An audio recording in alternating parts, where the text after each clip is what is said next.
What's up, everybody? It's J and J with Justin and Jordan. Justin, what we got going on for today, man? Obviously, kind of a shortened week. Well, I don't want to say shortened week, but less games than we were able to get because of Thanksgiving. Kind of been slow on the news recently. I mean, last week was just a straight up banger with all the shit going on with Philly, for example, all these things. But kind of a cool down week for this episode. What's going on? Yeah, everything's pretty good. Thanksgiving was a vibe, was lit. This NBA week has been kind of dry. No pun intended, because the turkeys be dry, you feel me? But not that much to talk about, really. We had the Knicks defensive struggles. The Knicks won yesterday, and I still felt like we lost, which was fucking weird. The Bucks on a little winning streak, they're starting to bounce back. Timberwolves, a lot of drama, a lot of turmoil. Even though they won last night, they barely squeaked out of it. We got some Rutgers glaze. I know we about to go to a game pretty soon, but the Rutgers era is here. Rutgers glaze, wow. Yeah. Rutgers era is here. I mean, for 1 year. For 1 year, Yeah. sadly. This is 100% a once in a lifetime thing we're gonna see with Rutgers. We will never see Rutgers do this shit ever again in football or basketball. With all due respect, and we might as well enjoy it while we can. We're gonna go to that game. We're gonna have a good time. But let's leave Rutgers more so closer to the end. Let's get more so into the NBA shit, Justin, and let's kind of just get it out the way. The biggest piece of news, obviously, is the Timberwolves are struggling. Yeah, they won last night, but right now they're not even in a play-in spot right now. They're the 11th seed. Lost to the Kings. They had a win last night, though. But what was the most interesting piece was definitely what Anthony Edwards said. And he was saying that the dudes are soft, not on the court against other teams, but that the Timberwolves are soft internally. Like they having their own problems. They can't talk to each other about issues. I guess there's some sort of turmoil in the locker room. Is it a Julius Randle thing? We don't know. Is it a Gobert thing? We don't know. And then the other funny thing to me too was Ant talking about our own fans are booing us. How disrespectful is that? Like, how y'all gonna boo us? Blah, blah, blah, blah, blah. Bro, when you guys are playing this bad and you guys are one of the favorites to come out the West, yeah, you shouldn't be surprised when your own fans boo you. You guys aren't playing good. Not playing good at all. And that's why it was so funny when he told the Knicks fan, he was like, yo, come to the Knicks. He's like, nah, once I have one bad game, y'all gonna hate me. He got the taste of it now in Minnesota. He's already not handling it too good, bro, which is the funniest shit to me. If you're going to be someone who's a showboat, which I enjoy when he does the showboating shit. If you're going to be someone who's a showboater and you're talking a lot of shit, so on and so forth, and you hype when you up and things like that, and you're the next mic and you're super competitive and all that, like, you have to stand on all 10 toes when your own fans is booing you because you guys are playing bad. Is it Ant's fault completely? Nah, it's not. I mean, sometimes he's struggled. He's been cooling off, obviously, since that hot-ass streak to really start the season. But the thing is, when the team is playing bad, like, you just got to deal with the punches, roll with them, and move on and start winning games. You can't be bitching about the fans. That was my only issue with the things that he said. Obviously, this kind of shows that things have gotten a little bit more heightened. I'm assuming with Randle and Gobert after the issues in the one game where fucking Gobert had his man sealed, a small guard sealed, didn't get the ball. Randle proves a point, throws him a fastball, drops that shit out of bounds at the end of the game. So just want to see how you feel about that so far, just because, to be honest with you, if this is the attitude right now, about 20 games into the season, I don't think they're gonna really end the season too well. Oh man, I think it's a mixture of both Gobert and Randle. I wouldn't want to put the entire blame on Randle because, like, we never had any moments in the Knicks tenure where it was like the locker room is sour. But he did have moments individually where his body language was bad. There's times that he was sour, though. And he was sour. Sour shit was a big deal, though. But the reason I say it's a mix because, I mean, Rudy Gobert does have, like, a history of, like, doing this shit with teammates. Like, we saw him literally throw a punch at fucking Kyle Anderson. That's so like, funny, bro. And then we have this shit. I know there was reports that, like, D'Lo didn't really fuck with him like that. So it's probably a mixture of both. And I don't think Julius Randle's the type of guy that's like, yeah, I'm gonna take the high road. Like, I feel like Julius Randle's another guy that he wears his emotions on his sleeve. He's gonna, even though he might not tell you, you gonna see it with like his actions. So that's probably like in the cloud of the locker room. So like there's probably a little. We're all just like assuming and just hypothetical. Like there might be like a little bit of animosity, and they're probably just like not wanting to talk to each other about it. And then also, I feel like the DiVincenzo shit. I mean, he might not be like acting out, but like the report of him being in trade talks, and we're just about 20 games into the season is kind of crazy. So I think that could kind of deal with DiVincenzo mentally. Not saying that like he's out in the locker room like wreaking havoc, but like mentally that's like, damn, bro. Like you never know like what could happen. He could get traded. He just moved to Minnesota. So it's a lot going on. And Mike Conley's not playing that great. And then you have Dillingham that's like doesn't really play, and he was supposed to kind of learn. I know he played some minutes against the Celtics and he looked pretty good, but Mike Conley was like kind of the saving grace of the team. Like when Ant and some of the guys were on the bench, he kind of held it down, but he's not really looking as great. McDaniels, I see a lot of Timberwolves fans on Twitter like, God damn, bro, he's looking like Josh Okogie 2.0. So it's like it feels like everything that could have went wrong for the Timberwolves has gone wrong. And like on the bright side, like it can't get worse than this. I mean, actually, it probably could. But in the West, there's a lot of fucking ground to make up, bro. There's a lot, and they kind of have to get their shit together fast. If they're in the East, you could be like, shit, we got time. But in the West, you don't really have that luxury. You have to bounce back quick. We saw the Pelicans are getting their guys back. Maybe they start getting on the road, even though it's probably gonna be a long ass climb to get for them to get back. But they're starting to get some of their guys back. Even the bottom tier teams they're not garbage. Like we see Utah giving teams fights, and the Blazers beat them the Timberwolves twice, right, back to back. So it's like even the bottom like feeding teams in the West are still giving you fights, and they're gonna have to get their shit together fast. I know there's a gelling period, but I don't know. When you have to collide with gelling and also egos, it gets kind of tricky. And this is like the part that every superstar I feel like has to go through, like this little blocking point where you have to just be the guy and just like overcome all the bad shit. It's tough, but like I feel like every superstar has gone through it, except for fucking Tim Duncan, Jason Tatum, if you want to call him a superstar. Yeah, he hasn't gone through it. The worst year was what? 2021. 21, 22. And even then, they were a 6 seed, 7 seed.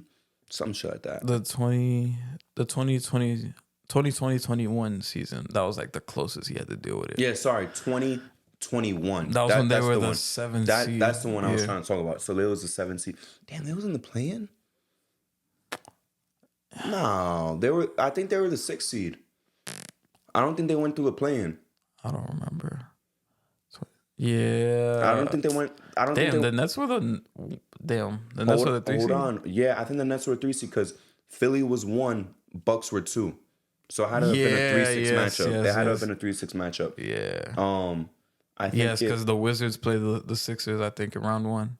And I was also because of the Heat went through the play-in and then they lost to the Bucks. Yo, I don't remember that playing at all. Holy shit. I don't remember that playing. I don't know who played in it, but yo, I do not remember that. The Wizards had to have been in it because they were the 8 seed. And I remember the year after was when it was Cavs, Nets. Yeah. Garland, yeah. And then I think it was Hawks and Hornets. Hornets went out. Yes. I think Hornets went out both times and they really should have made it. Damn, 2021. Who the fuck was in the play-in, bro? Like who that lost? Like just I couldn't tell you. The 4 teams in the play. It had to be Wizards. It was Wizards, Heat, maybe Pacers. Could have been Pacers. They still had Sabonis. They still had Turner. Damn. If I had to guess, it was Wizards, Heat, Pacers, just trying to cheat with the map. Maybe Bulls. I'm more so leaning Hornets though. I would say it was the 2021 Hornets. NBA playing. Yo, this shit is bothering me. Okay, it was Pacers, Wizards. Yeah. And who else was in it? Also, it was Hornets, Pacers. Damn, LaMelo made it as a rookie. That's why I told you, Holy bro. shit. They should have made it back-to-back years. It was Hornets, Pacers. Oh, the Celtics were in the plan. Wow. It was Celtics, Wizards. And then the Wizards beat the Pacers to be the 8th seed. So the Heat were the 6th seed then. That means the Bucks were a 3 seed then. Yeah. Bucks were a 3 seed. The Heat were a 6th seed. All right. So going back to it. Wow, we just got off topic. Yeah. What was we talking about again? We was talking about the Timberwolves going through. Oh, but Tatum and the Tatum thing. Yeah, and going through the rough patch. So yeah, I superstar. guess Tatum's roughest patch was being a 7th seed. And after that, I mean, before and after that, no other issues. Yeah.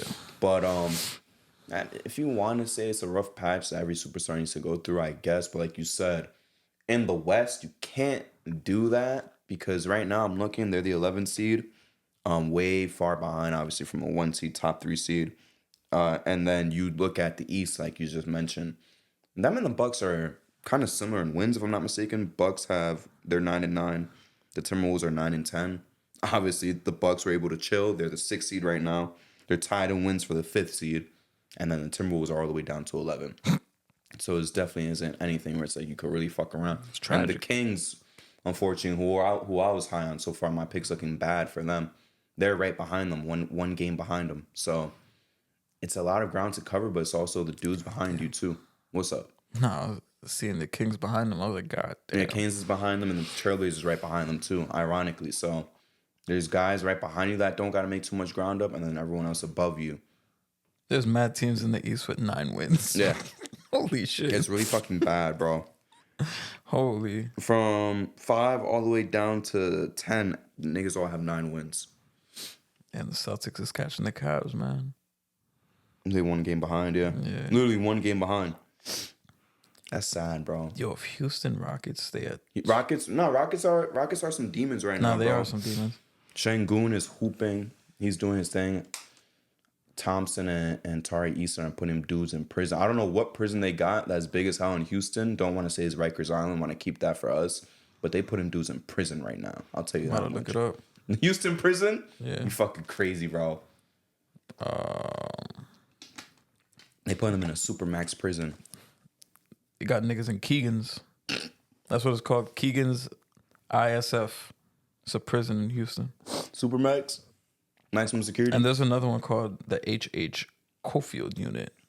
Nah, I don't know. Nah, but I like Keegan's. Yeah, they put in dudes in Keegan's, bro. They Them put two in people together. in Keegan's. They kind of they look like what we were promised with OG and Bridges on defense. I ain't gonna lie. They look better than our duo currently. No disrespect to Bridges. OG's obviously holding up his end, but no disrespect to Bridges though. But they is locking dudes up defensively. And it's crazy because you and me both picked the Rockets to be playing at least top 10-ish.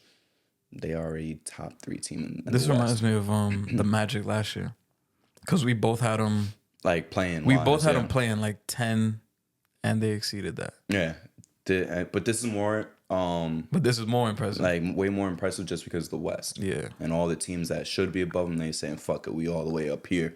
They're doing their thing, man. Them and Memphis, I can't lie. Memphis is currently doing their thing too. They're on a 5-game winning streak. Some of that without Ja. Bro, Memphis' development talent, like, is crazy. I don't know what it is. Like, they're a good drafting team, and they develop young talent very well. Because, Jalen Wells, it's a very good player. This motherfucker was picked at the end of the second round, and he was starting the other night. So, J Huff, like they got a really good scouting team in Memphis, bro. It's fucking insane. I have to tip my hat to them because they really do their thing with drafting. Scottie Pippen Jr. He was already in the league. He was already in the league, but like I was kind of skeptical. But he's a fucking legitimate like NBA player. Like I had my doubts at first, but he's a legit NBA player, bro. And then Vince Williams still hasn't played this year, but from what we saw from last year. I know a lot of it was because he got a lot of minutes, but from what I saw, he was a good player. But GG. GG Jackson's still not back yet. Damn, bro. They just have dudes in the waiting right now. Yeah, they got and then Ja just came back, bro. And then Desmond Bain, you saw that shit when he was like, The thing, bro. The thing is too, like you just said, it's really next man up because when Ja goes down, other dudes step up, and then like you just said, there's two guys just waiting in the wings to come back. I'm more hype about Gigi coming back, to be honest with you. yes, yeah. Like no disrespect to Vince, but I'm way more hype about Gigi Jackson to come back. Dude's not even 20 yet, if I'm not mistaken. I think he's only 19 still. He's not even 20 years old. He's about to come back, hoop on a playoff team, a team that's going to be bound for the playoffs at this point in Former time. Gamecock. Yeah. Yeah. Shout out to all the Gamecocks out there. Which, by the way, we need a win today. I'm not gonna lie. I think if we win today and some other people lose, we might be able to sneak into the playoffs. What's your rank right now? 15, and we have to play Clemson. They 12. Damn, it's right there, bro. Can't we snatch their chain? Basically, You could. they should give And us that'd be a big one-on-one win too, swap. because that's a conference one. No, it's not conference. It's not rivalry. Rivalry game. They ACC. We SEC. Oh, I forgot their ACC. Holy shit. Yeah, there's a rivalry game. It's like the rivalry week shit. So, hey, if we beat them bad, they should give us playoffs. I gotta watch the Georgia versus Georgia State highlights. Me too. That shit went to 8 overtime. Kev was hyping that shit up in the chat, bro. I'm not gonna lie, I was knocked the fuck out. I was dead asleep, bro. Yeah, I wasn't even at the crib when that shit was going on. And the way that he was hyping up, I'm like, damn, I gotta watch this game again. And they saying Carson Yeah, Beckstock. when he said it, I went and I checked. That shit was going into the 4th overtime. You was I at work? Holy shit! Nah, I was doing laundry. Damn, but I had him 4 OTs. Nigga, it finished at 8 OTs. But when Kev was hyping up the chat, I looked at ESPN. I was like, damn, they're going into the 4th overtime. Kev said that's the best football game to ever happen. Hey, Carson Beck, you still not fooling me. Yeah, I need him on the Giants. Nope, I'm good. Yeah, I need to pick him up on the Giants, bro. There's more sample size of him being ass. I think he'll do well with you guys. No. Y'all should take, you know who y'all should really take? Quinn Ewers. I wouldn't have been against that 5 months ago. Take him in the second round. Nigga, we might have the number 1 pick. Yeah, take Travis Hunter and then take him later. I don't think we're going to take Travis Hunter. Somebody might get fired if we take him. Why the fuck would you not take him? Because we need a QB. So get him later. What the fuck? I don't know. The way it's looking, bro, our GM is like sold on Shador. Like he went to the games. God. Like once I saw that fucking notification on Bleacher Report, like Joe Shane is going to the Colorado game to scout. I'm like, Yeah, to scout Travis Hunter. no, we know who he came to see. I know. Like he's not gonna go pick Travis Hunter. Because if they draft Travis Hunter, then you might have to have like some type of free agent QB up your sleeve. Y'all are so cooked if y'all get Shador. I'm not gonna lie, y'all are so cooked. I don't know what to expect anymore, bro. And I don't even think he can handle that media pressure. He's gonna be so cooked. I hear some people saying trade back and just wait for Arch. Honestly, that's what I'm saying. Hold on. We're gonna get back to the basketball, but why not just draft Travis Hunter, sign a bridge of a QB, and then tank for Archie? The thing is, it's not even guaranteed that Arch is gonna be in the draft next year. Okay. Because I think he said he's gonna do 4 years, so we'd have to wait 2 more years. By the time we get to that point, you gotta pay Malik Neighbors. Bro, but that's the thing. Sign a bridge QB for 2 years type shit. You feel me? Some middling QB, and that's it. Hey man, if it was Sam Darnold, I'd do it. That's what I was just about to say. Sam Darnold. I would do it. I was about to say. But I'm like, would he come back to New York though? That's the thing. They did him dirty over there. I mean, it's not the Giants though. He already knows MetLife.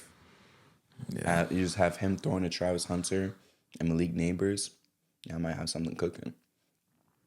Yeah. Try to get. Because for the first like 10 minutes of that game, Drew Lock looked decent. Maybe you could get Keyshawn in the second round. Why you laugh at that? I don't know the way you said Keyshawn's a baller. Keyshawn. Wait, what's wrong with Keyshawn, No, bro? that's the way you said it. And he not the best running back right now, but he top 3. Got yourself a running back. I already know what's gonna happen, bro. We're gonna draft Shador, And then I don't know what the fuck's gonna happen after that. You sound unhappy with that. I mean, I would hope everything goes great, but I don't know. We know what's gonna happen. We know what's gonna happen. Oh man, Y'all be so cooked because then he's gonna have expectations to start ASAP. And then you already know what's gonna happen. If we start struggling, they're gonna be like, Dion, come coach. No, I'm not gonna lie, that would be a nightmare. There's no way he's leaving though. They just got the number 1 high school QB to Colorado to commit. So there's no shot he's leaving. If the NFL calls, man, sometimes you gotta do what you got. What if this is all part of his master plan, Justin? But you know what's crazy? I'm still sticking with my team, bro. This is the dark days. And you know what's still crazy? I tell people, I mean, we're gonna get back to the basketball real quick, but this dark pit for the Giants right now still doesn't equate to what I felt as a Knicks fan before 2021. Well, yeah, because you saw 2 Super Bowls. Yeah, but it's getting real dark right now. You had a franchise star for a long ass time. It's getting real dark with no end in sight. But I tell people all the time because people are like, "Damn, how the fuck do you do it as a Giants fan?" I'm like, "Nigga, because I'm a Knicks fan." And I feel like being a Knicks fan is like being a Jets fan, bro. Jets fans probably. Nah, the Jets is worse. Yeah, it's the way Jets worse. Is worse. I was thinking maybe the Knicks is worse. Now the Jets is worse. That's what I'm saying, man. Like, was it worse to be a Jets fan or a Kings fan pre 2023? I'm not gonna lie. I think it's worse being a Kings fan. Bro, the Jets' last playoff was 2010, right? 2010 or 2011, some shit like that. Yeah. I mean, yeah, they waited 13 years, but the Kings had to wait 17 years. 06 was their last playoffs. You almost had kids become born as a Kings fan and go all the way through high school and almost graduate before seeing them get to the playoffs. Bro, I was in kindergarten. That's what I'm saying. The last time the Kings made it before 2023. That's what I'm saying, bro. Like, that's George Bush. Yo, I was literally in kindergarten, George Bush. And then they didn't make it again until I was graduating college. That's my point. That was George Bush, bro. And the Knicks, on the other hand, last time they made the playoffs, we was in 7th grade. Yeah. We almost went through that rest of middle school, high school, and nearly college before they made it back. Yeah. Bro, we went from 12 turning 13 into being 21 the next time we saw them make the playoffs. So it got dark, bro, especially around 2017. That's why I don't it got dark. That's why I don't know how Mike is a Mets and Jets fan. Oh, that's like torture. And the only way to make that combo worse would have been if he was a Nets fan too. That rhyming et shit in New York, like, you're just cooked. I don't think I've ever met a person that was a fan of all 3 of those ets. If you go into Long Island, you'll probably see more of it. Maybe. Because, bro, that's the only fan base over there. That's the only place where people are Mets fans. I don't know how it extended over to here, but it's ridiculous. That's got to be the worst combo out of any 3 teams, any city where you pick 3 teams. You're never gonna be happy with that combo. No, you're never gonna be happy ever. I promise you. The closest that they were happy was the Mets. Yeah, it's the Mets, and it's the Mets. That's the thing. Like, yeah. Like, if you go to LA, I guess you could say Clippers, Rams, and Angels. I mean, not Rams, Clippers, Chargers, and Angels. Oh, as the equivalent? Probably the closest thing to torture. It's almost as bad as that one. Yeah. Angels won a World Series in 2002. They got one of the best players to ever play. They had 2 of the best players to ever play. Never even won 80 games with them. Damn. Then you got the Clippers, which we know Doc Rivers, CP3, Paul George, all this bullshit that went through with them. And then the Chargers, man. They haven't done shit in a long time. Yeah. That's the thing. They went to what, 2 AFC championships with Phil Rivers? Have they been? Yeah, and he got spanked. But have they been to the Super Bowl in the last 25 years? I don't think so. I don't think so. They've gotten close with Phillip Rivers, but that's it. I say, yeah, they got Herbert right now, but like I like him, but it's like that team's fucking ass. After seeing Buddy drop all them passes, bro, I was so Quentin tight. Johnston. Yeah, I was so tight. I was like, get this man some real help. Some actual help. Shout out to Daniel Jones too, man. Actually signing with a respectable franchise where he's gonna learn some shit, and I truly believe he's gonna ball out next year. Shit, if they could make that happen. Kevin O'Connell should win fucking coach of the year if he could make that shot. If I'm telling you right now, bro, if Daniel Jones is balling next year for the Vikings, obviously we don't know if him or JJ would start. I'm assuming Sam Darnold will leave to get paid. I don't think they're gonna pay him. But if they give Daniel Jones that starting job and he's balling, I'm gonna fucking, and they're winning games, by the way. I'm gonna post my nuts in the chat if the Vikings make the playoffs. I'm dead ass. I'm gonna put a picture of my nuts in the chat. I mean, shit.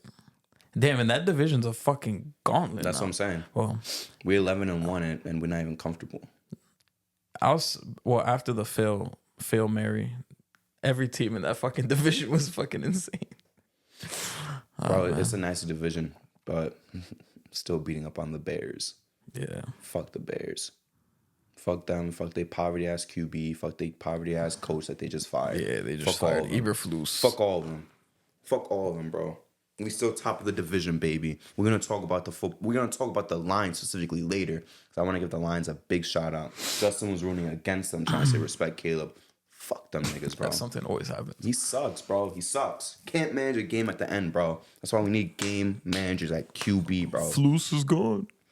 They're not gonna do nothing. You acting like they're gonna do something now that he's gone. Nah, there's too much ground to make up, bro. Well, I'm not even saying like now, but it's like, what are they now? 4-8? Yeah, they still have 4 wins. That's over, bro. They was at 4-2. That's when it looked promising, but it's over now. Staying in that area though, that kind of Central American area, Central US at least. Let's talk about the Bucks. Bucks is finally making up some ground. They on a heater right now. Yep. And some of it without Giannis. Dame is hooping right now. How much are you buying into this rise of the Bucks right now? Damn, I should have seen it coming because we saw a lot. Some of the games that they lost when they were losing was without Dame for a little stretch, and Giannis was putting up these crazy ass numbers. But now we see Gary Trent starting to get his groove back. Torian Prince is back and playing, but they're looking a lot better. Giannis is still doing his thing. Dame is having good games as well. And I'm buying, like, with the East being this bad, I'm gonna buy that they're gonna make the playoffs. Right? Top 3? Nah, I don't think. Why not? They're 2 wins behind us. Like damn, that's really how it is. 2-3 wins behind us. Nah, I think the struggle, the problems are still there. It's just they're doing a good job right now of hiding them. Top 3, nah, I would say like top 5. Like I could see them being the 5th seed. So you don't think there's really any chance for the Bucks to pass the Knicks and the Magic right now? I mean, yeah, there's a chance, but me personally, I'm just betting against that actually happens. They're a game and a half behind us. Yeah, which is fucking insane. So it's not even 2 games. They're a game and a half behind us.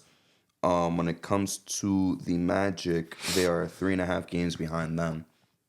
They've already won 5 in a row. I'm not saying they're going to win every single game from here on out, but they've already made up that ground from being a 13, 14 seed. They're already back up here, game and a half behind us. Giannis is on a heater. Obviously, we know he's one of the 3 best players in the world. Dame is finally doing his thing. They're starting to gel a little bit better. So they're probably going to win tonight. I wouldn't put it out of the realm that they could still finish top 3. Damn, they got shit. They low-key could, because now I'm looking at the schedule. I'm like, bro, if they handle and take care of the games they're supposed to take care of, they very well could. Because like they have the Wizards tonight. That's a win. They have the Pistons on Tuesday. That's not even a guarantee. Yeah. Hold on. That's gonna be back and forth. Pistons are hooping right now. They got the Pistons on Tuesday. That's not a guarantee, but that's a game theoretically they should win. Then they got the Hawks. Then actually, damn, Celtics is tough. But then they got their schedule's kind of. They got the Nets. Shout out to fucking Jordy Hernandez though. Yeah. He's fucking coaching his ass off. Which, to be honest with you, I think is I know it's kind of like an asshole thing to say, but I think it's a detriment to the franchise though. Yeah. They're already too far off to tank for Cooper Flag. Or Jordy Fernandez, my bad. What'd you say? I think I said Hernandez. I thought you said Fernandez the first time. No, I think I said Hernandez. But nah. Like I think it's a detriment to their team because they should really be going all out to tank for Cooper Flag. And right now, I'm never gonna like. It's tough because I never want teams to lose on purpose. But the reality of it is like, for a team like this that's kind of stuck in that purgatory, you want to get the best available talent. And it's either going to be through free agency or the draft. You should really try to go through the draft. You try the free agency route. Unfortunately, it didn't work out. You got to try to build through the draft at this point in time. And with where they're at right now, you can't bottom out because the Pelicans are way behind you.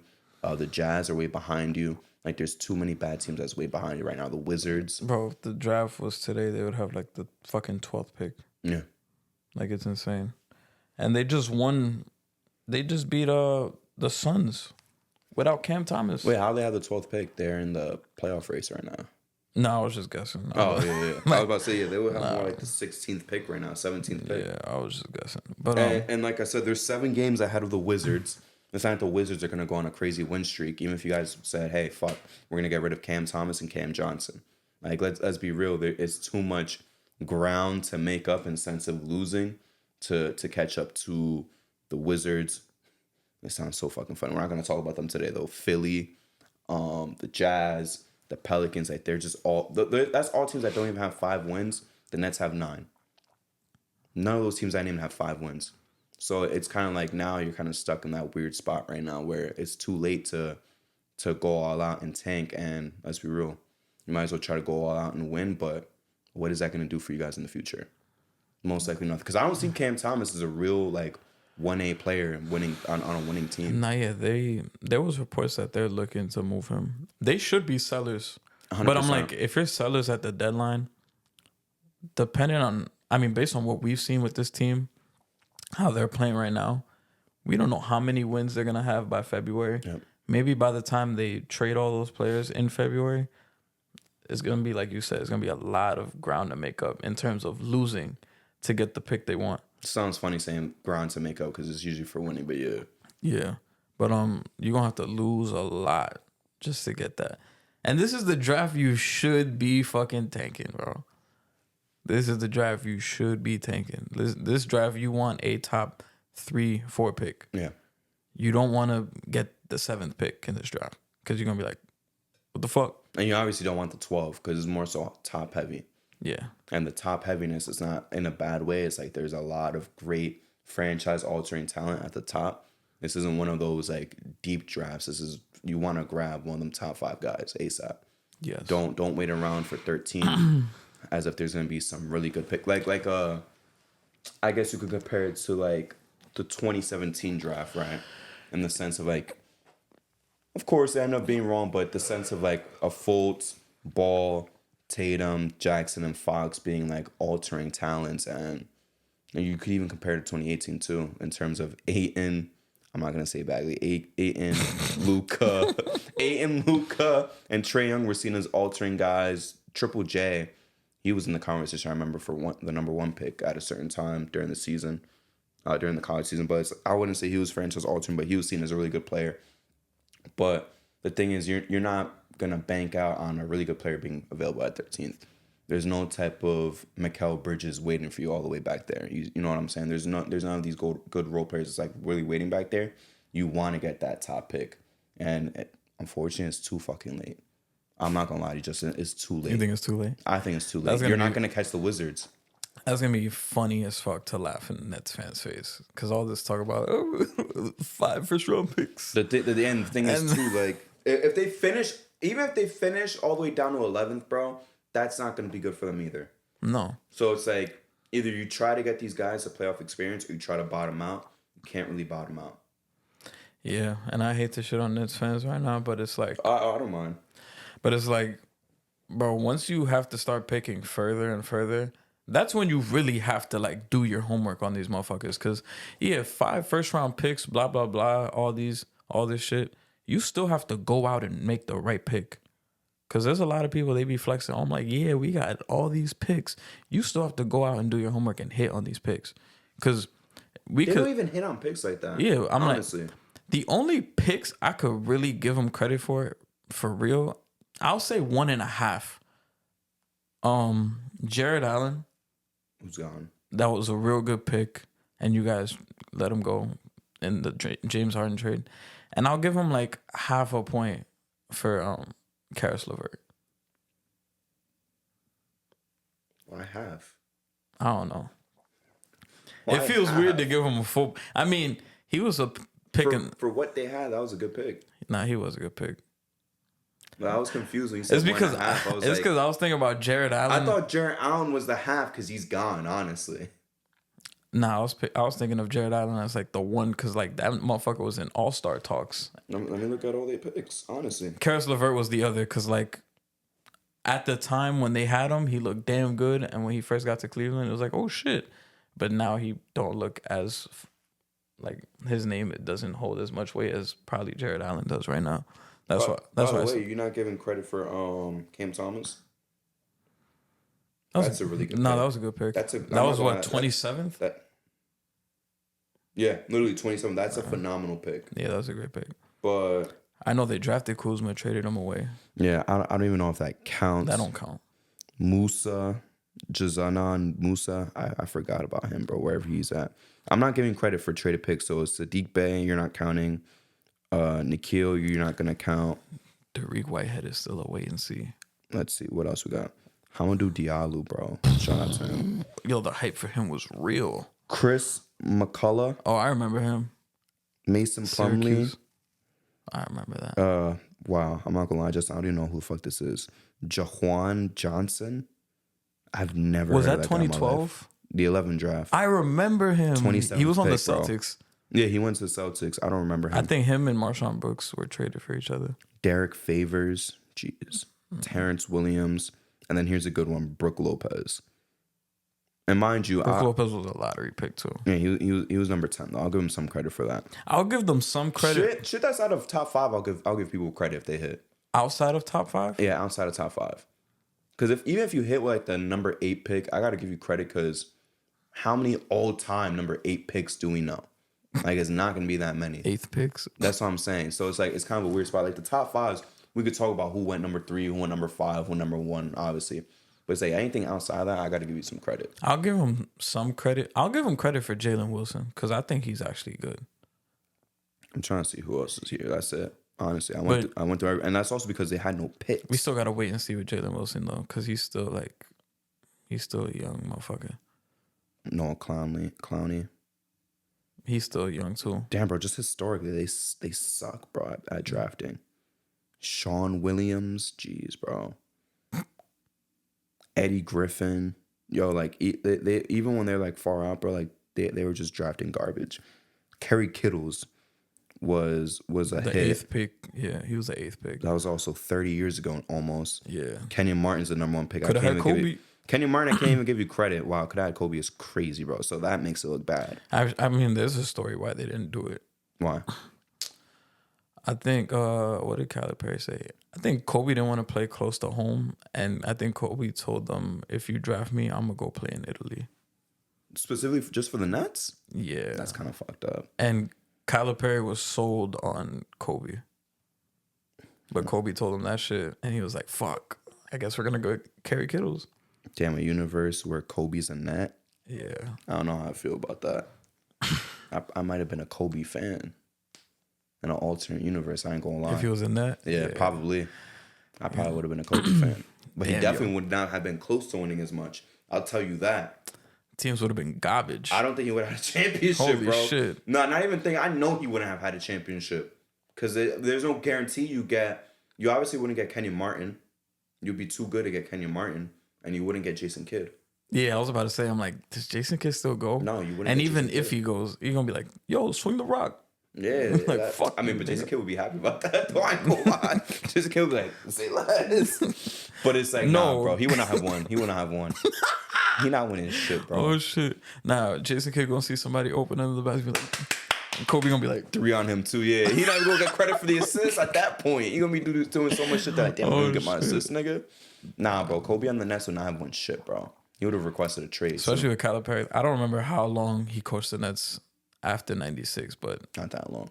they would have been losing Straight losing seasons from there. All them guys from like that late 90s, early 2000s that came from, that was like college legends. Who else Rick went Pitino coaching the Pitino Celtics. too. That's Garbage. my thing. He dipped ASAP. So it's like, a lot of those guys, they were just like, yeah, fuck this. I'm going right back to college, bro. He would not have won shit though. Shout out to Kobe. Another random shout out to Yo, those late 90s Celtics was like a different story, bro. they were weird, bro. That was a weird with Chauncey Billups, bro. Chauncey for a year. Chauncey for a year. Like a year and a half. Not even. Yeah, like half the season. Yeah. He got traded. Tony Battie. You did Eric Williams, the Prince of Newark. You did have Paul Pierce and Antoine Walker though. But much later on in the 90s, like at the very fucking end. Yeah. That's the only That was like saving the bright grace. spot. Yeah. That was the only bright spot. Yeah. Yo, them Celtic fans was fucking tight as hell at that time. Yeah. I could tell you that, bro. Shout out also, because I want to say random shout out Alfred Payton, bro. Oh, 22 assists. Yeah. I'm not gonna lie, when I got And that, motherfucker just came back to the when league. I got that alert, I was like, yo, he's in the league? I was dead ass confused. I was like, bro, he's playing ball right I was now. laughing because they literally signed him that morning. Well, this wasn't the 22 assist game, but they signed him in the morning, and they were like, oh, yeah, he's going to be starting tonight against the Cavs. And he was playing against, because their whole team was fucking gone. Yeah, DeJounte's back, but he's not looking too good. But again, his first 2 games. It's going to take a minute. Yeah, Alfred Payton was out the league for like 2 years. I'm not gonna lie, I'm happy for him. I like when dudes just come back and do their thing randomly. But it's always gonna be fuck him though, because of that Knicks stint, bro. I was about to ask you, I'm like, do you miss him on the Knicks? No, absolutely not. Yeah. And that's also one of them guys who, when I really started paying attention to the drafts, that's one that niggas told me a pipe dream. I really thought that was gonna be Rondo. I deadass thought that was gonna be Rondo, bro. Yo, I'm just thinking about that 2021 Knicks team. I'm like, yo, that spacing was garbage, bro. I was saying about that draft, honestly, 2014. 2014. There's a lot of shit that low key went wrong. Kind of an ass draft, if you ask me, bro. Oladipo went down. You talking about 13 or 14? Because Oladipo was 13. I'm mixing them up. 14. So 14. Sorry. So that was Aaron Gordon, who was supposed to be Blake Griffin. He wasn't though. Yeah. Zach LaVine. Dante Exum. Zach LaVine. Julius was Randle. out there. Marcus Smart. Jokic, obviously. I didn't know who the fuck he was at the time. Like, I'm gonna keep it a buck. Jokic, though, you have Jokic and Embiid, but besides that, everything else is kind of ass, bro. The only overseas prospect I knew was fucking Dante Exum. Like Wiggins. Nick Stauskas was in that draft. Do I you think. count Wiggins as a successful? I don't want to like shit on him. Would you say he's like, what would you rate him from 1 to 10 as a number 1 pick? His career Probably like a 5. as a number 1. If he was like the fucking 11th pick, you would be like, oh yeah, Amazing career. We hit. But the thing is, because you got to think about it like this, right? And here's my thing. Like, he had a couple years averaging 20 plus. Could have made the All-Star game at, like, a couple of those years. Just didn't work out. Team wasn't too good. Goes to a brand new team. Wins a championship there. One of the key cogs of that team becomes an All-Star over there. He's had an okay career. Nah, he's out of. But my thing is, I'm trying to think if 5 is harsh or not. Because I'm trying to compare him to other number 1s. Like, is he a better number 1 pick than Kmart? I would say yeah. So you would say Kmart's like a 4 then? Or are you saying they both 5s? Kmart would probably be like a 4. Because I feel like Kmart, it started out like, oh shit. But even then, it was like with Jason Kidd there, it looked even better. Because Jason Kidd, obviously. But after that, it was just like, it was a role player. Like him on the Nuggets was like whatever. Yeah, it was just whatever. It's not, It was a you role can't even player. say he was old either. Yeah, like Andrew Wiggins, at least when they was losing, it was like, oh shit, this guy's going toe to toe with Kobe. Like, Yeah, he looks special as well. holy shit. I think it's also a hype too that, that kind of brings it down. But like, I'm just trying to think like, I'm trying to think who else is like a kind of decent number 1, kind Andrew of the same Bogut? tier as him. Nah, he's better than Bogut. He's had a better career than Bogut. Wiggs by far has had a better career. I would say Bogut's a 4 too. And not because he was bad. If anything, I would say Wiggs. Damn, do I want to say Wiggs is a 6? Because I might give Wiggs a 6 and Bogut a 5 because I think 4 is harsh for him, to be honest with you. Yeah, for Bogut, that is kind of harsh. Because he did his thing in Milwaukee. Did his thing. He was the anchor for a championship team. defensively, obviously. I'm not saying he was no offensive like guru or nothing, but thing is too, when you also think about number ones, it's really like you're supposed to change my fucking franchise. You are the savior of my team, and I'm gonna get you, and we're gonna become playoff contenders for years to come. So yeah, I would say Bogut's like a 5, Wiggs is a 6. I'm trying to think number 1 picks. Kyrie's like an 8. I ain't gonna lie. He was no savior, but he's done his thing. He's carved out a great Kyrie career. was like, yeah, he wasn't a savior, but like those 3 years in Cleveland, like before LeBron got there, it was like this motherfucker's doing all he can. Yeah. And then once LeBron got there, it was like, oh shit, these motherfuckers like I'm about to just look at every number they 1 match pick ever. each other like perfectly. I'm trying to think of every number 1 pick ever. I never really had a doubt in my mind that Kyrie was like a disappointing number 1 NBA pick. Damn, I could have told you. Oh yeah, I'm not gonna lie, but I got to see the list myself and be like, all right, who has he been better than, who he has not been better than. So Wemby's already better. Yeah. Paolo's already better. Cade's already had a better career, and obviously Zion's better. I'm not gonna lie, still. Yeah. Who's been better though, Wiggs or Ayton? I think Wiggs low key. Yeah, Wiggs has still been better. Yeah. He better than Fultz, him or Ben Simmons. I would say Wiggins. Okay, me too. Cat's way better. Yeah. Cat's like a 7, honestly. Cat's a 7 in terms of picks. We all know he's better than Anthony Bennett. We all know he's better than AD. Is he better than John Wall?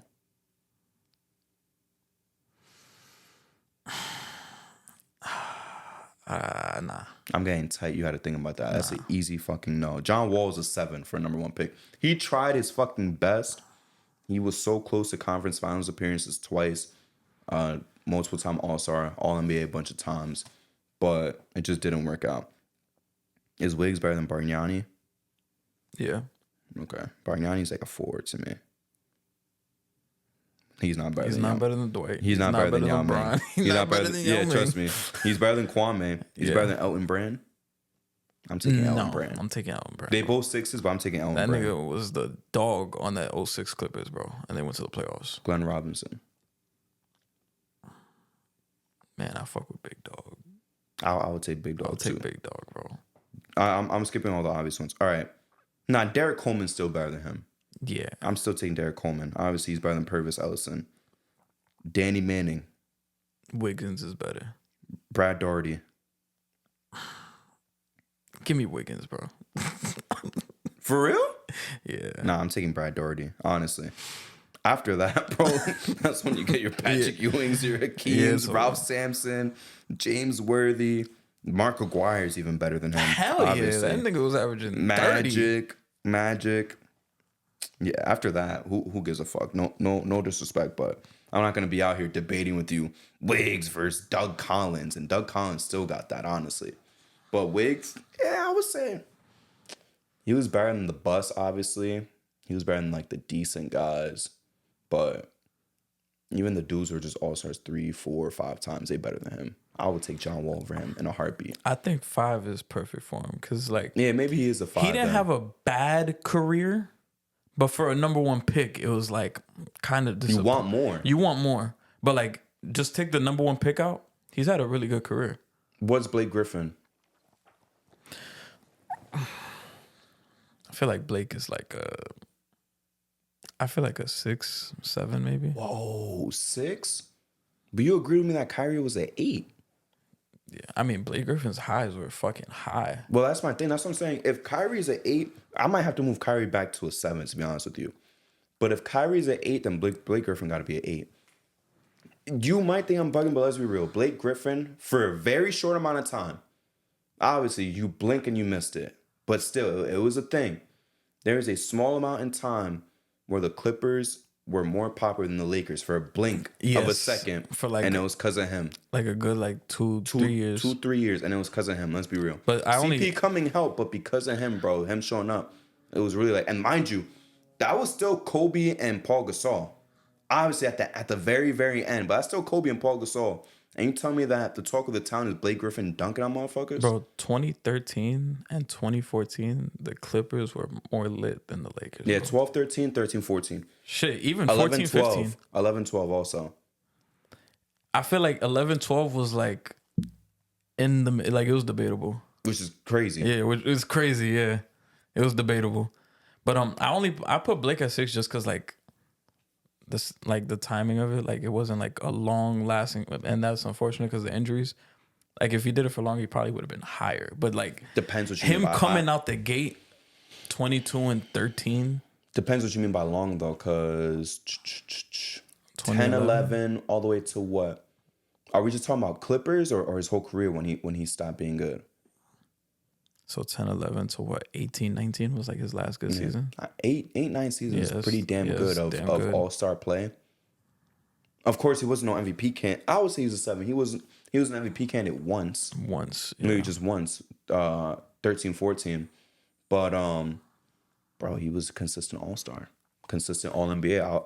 Yeah, that nigga would have to be 7 then. He'd have to be like a 7. I think him and Kyrie is both 7s. Yeah. Him and Kyrie's both 7s. I guess that means John Wall gets bumped down with 6, unfortunately. Because John Wall, unfortunately, is not matching up with Blake Griffin. I feel like John Wall's like a 6.5. Yeah, he's better than Ben Simmons, though. He's better than Ben. He's better than Aiden. Ben Simmons is like that nigga might be like a 4. I'm not going to do all that. I'll give Ben a 5. I might give Ben a The beginning of his career. Because Ben is better than Wiggins, bro, career-wise, as an individual. Yeah. Like 3 All-Stars, 3-time 3 All-Star, 3 All-NBAs, All-NBA. DPOY high finishes. He was second, right? For DPOY 1 year? Maybe. He was top 3, but I don't know if he was second. That shit feels It's like just that his lows is so terrible. that shit feels like a distant fucking Well, it was 5 years ago. Holy shit, bro. That's the worst part. It was 4 or 5 years ago since we saw that Ben Simmons. That's the thing. It's just been that long. But Yeah, his lows are stupid low, bro. like Wiggs. You saw when Bradley Beal missed the layup and Yeah, Ben he Simmons went like was this. Oh no. Yeah, what'd you think he did? I thought he did this. No, he went like this. That he smoked it. I was like, yo, come on, man. He can't Like, be you the last. the last person to be The doing thing that is, shit. Here's what I'll say. Is he the last person that could do that? Or is he the best person that could do that? Because he knows the best what it's like. Nah, he's the last person that should be doing that. No, that's fair enough. I was thinking the same thing because, like, bro, well, for me, it's obviously going to be biased because I've never fucking like Ben Simmons. But for me, it's going to be like, bro, like, you talking about smoking layups. Like, you don't do that every game, at least twice a game. And I'm not going to lie. If I was Bradley Beal, the next time coming down the court, like, rebounds coming up, I'm right in his back. Not even that. For every Ben Simmons smoke layup, that shit could happen 3 times in a game. I'm going to just go up to him and go like this, too. Fuck. He could do that all fucking day, bro, all game. And the Nets won that game, too. That's crazy. Yeah, that's embarrassing. I ain't gonna lie. That's embarrassing. Yeah, but that number 1 pick talk, yeah. Wiggins is like, I think 5 is perfect for Wiggins. 5 is perfect for Wiggs. Yeah. Because if that motherfucker was picked outside the top 5, we'd be like, oh, yeah, he's had a solid career. Yeah. But even for 1, he's had a decent... He won a championship. I'm not gonna lie. The championship kind of carries. He was the second best guy on that fucking championship. That's the thing. He was the second best player. Phenomenal defensively. All-star starter, even though he didn't deserve it. Let's be real. He didn't deserve all-star starter. But even then, he still had a decent career. Better than the Bargnanis. Yes. Honestly, better than the Odins and the Oliver Candys and Kwame Browns. But still, like, you're not in that John Wall. You're not in that big dog convo. Who do we say, him or Danny Manning? Like, who's better? Like, they're in the same tier. They're both 5s. And it's crazy because for people that don't know, Andrew Wiggins was supposed to be like, basically like what Giannis is right now, type shit. He was supposed to be... Or like even Anthony Edwards right now. I was about to say, he should have been more so like Ant than Giannis. But they came out, bro. He was supposed to be Kobe. Yeah. Supposed to be Kobe, bro. Supposed to be Kobe. It was supposed to be Jordan, bro. Supposed to be Bron. That's how much hype he had, bro. That's why we talked about this a while ago. That's why I hate when they say Wemby's the most hyped prospect since LeBron. It's like, we forgetting Wiggs Did and y'all Zion. forget Wiggins and Zion? Yeah, like, we forgetting these 2 guys. And even then, you could even say a little bit Kyrie, because Kyrie had a lot of hype. John Wall had a decent amount of hype. I would say Kyrie had more hype than John Wall coming into the draft. But it's like, damn, we really forgetting what Wiggins was supposed to be. And it was like something like you had to be there to really understand what that means, bro. And then I don't even know. I don't 2014. even know what they're saying with Cooper Flag. They're saying best American prospect since. I don't know. I don't want to say that they said LeBron, but they've thrown out that shit. The best American Well, prospect. your Duke guy, who's a bigger prospect in that point in time, him or Zion? I would say. I mean, to start the season, I feel like preseason hype, Coop got it, but Zion's hype came more towards like the middle of the year, cause like I think so. I think so. Well, for me at least, cause like I was kind of like, bro, you gotta show me type shit. But then we started seeing some crazy shit, and then it led up to the March Madness, and we're like, holy shit. I don't know, man, because Zion... Because preseason, RJ was still the guy. Yes, but hold on. Zion still had a lot of hype because of this. Because remember, and this was the main talking point with him in high school. It was, oh, he's playing these short white kids. Let's see him do it against college talent. Started doing it against college talent. Okay, well, let's see him do it against grown professionals. Like, he had the hype, but also, like, a lot of, like... how do I say? I don't want to say, like, hate or downplaying, but... He had like the most resistance to his hype. I'll say that much. I guess it's like kind of a weird way to say it because people just kept moving the goalposts, doing against short white kids in high school. Okay, fine. Let's see him in college. And he's not gonna do good. Cook's in college. All right, it's not that impressive. Move the goalposts all the way back to professionals. Starts doing good against professionals. I mean, now the only knock is that he don't stay in fucking shape. Yeah. But when he was on the court, he was doing his thing. I just say Coop preseason wise because we've been calling this motherfucker the number one pick for like a year. True. With Zion, it wasn't like that. True. It was like RJ. RJ was supposed to be number one RJ is pick. number one. Some people threw in Nasir Little, Cam Reddish. Like I was about to say, I don't remember Nasir Little. I remember him. I remember. I'm talking about like when they were in high school. Once college came, I'm talking about before college started. From what I remember, and you can say I'm wrong, the top three was supposed to be all three Duke guys. Yes. That was supposed to and be then the top Nasir three Little was not too far after that. He was doing his thing. John Morant was on the conversation. Hell no. Not even close. And he was also... Anyone who says that is a fucking liar. And also he was going into his sophomore year in college. Like, anyone who says that shit is a fucking liar, bro. Yeah, nobody... John Morant started, like, popping off later. Later on. Yeah. And even then, I remember mocks where he was, like, at 9. And then he fucking jumped all the way up. Well, I can't even tell you where he was in the mock drafts because I wasn't paying attention to him. I remember Dave at one point was like, yo, I hope we get John Morant. I remember that. When we had the third pick? Nah, this was before the lottery and all that. And, like, they're like, yo, shit, I hope we get John Morant. This So he knew we were supposed to get the number one pick, and he still wanted John Morant instead? Are you serious? Nah, I mean, I think he would have been happy with Zion. But I remember this was back in like February of that year. Even at that point in time, I would have wanted Zion. Yeah, me too. I would have wanted Zion. And here's the one where I would be wrong because I would be right about the Zion one. And I would have taken RJ too. Man, those are good times. It was always supposed to be Zion then RJ. That's crazy, bro. Speaking of Zion, though, we might as well talk about and we talk about Zion to New York too as well. What should have happened. I forgot about that shit. But we obviously seeing what's going on with him, Justin. I'll give a breakdown for everybody about what's going on about how Zion was supposed to go to the Knicks and how he wanted to go to New York from the jump. Oh, yeah. So Zion left his agency. I believe it was, CAA? Yeah, whatever it is. I couldn't tell you. And the main reasoning for it was because he issued that he expressed that he wanted to go to the Knicks. And they wasn't making it happen. So he left his agency. And now it's like a whole talking point now. And I remember it at the time because you remember like when they played in 2021, he was like, "This is my favorite place to play," and that motherfucker was cheesing. And I remember it's crazy. At a certain point, I'm like, "Damn, I actually wanted him to come here so bad." Like that was the big three I wanted: him, RJ, and when we had Cam Reddish for that little bit of time. Oh my god, yeah! Wait, I forgot about that. Dude, I forgot when we had Cam and everyone saying like, "Yo, we're about to get fucking Zion to get that big three going." Bro, you know how bad I wanted Zion, bro? It was insane. Now I'm like, stay away. And it's crazy, bro. It's crazy. I'm like, stay away. And trading Cam Reddish was like the best thing we did because we got Josh Hart. Obviously.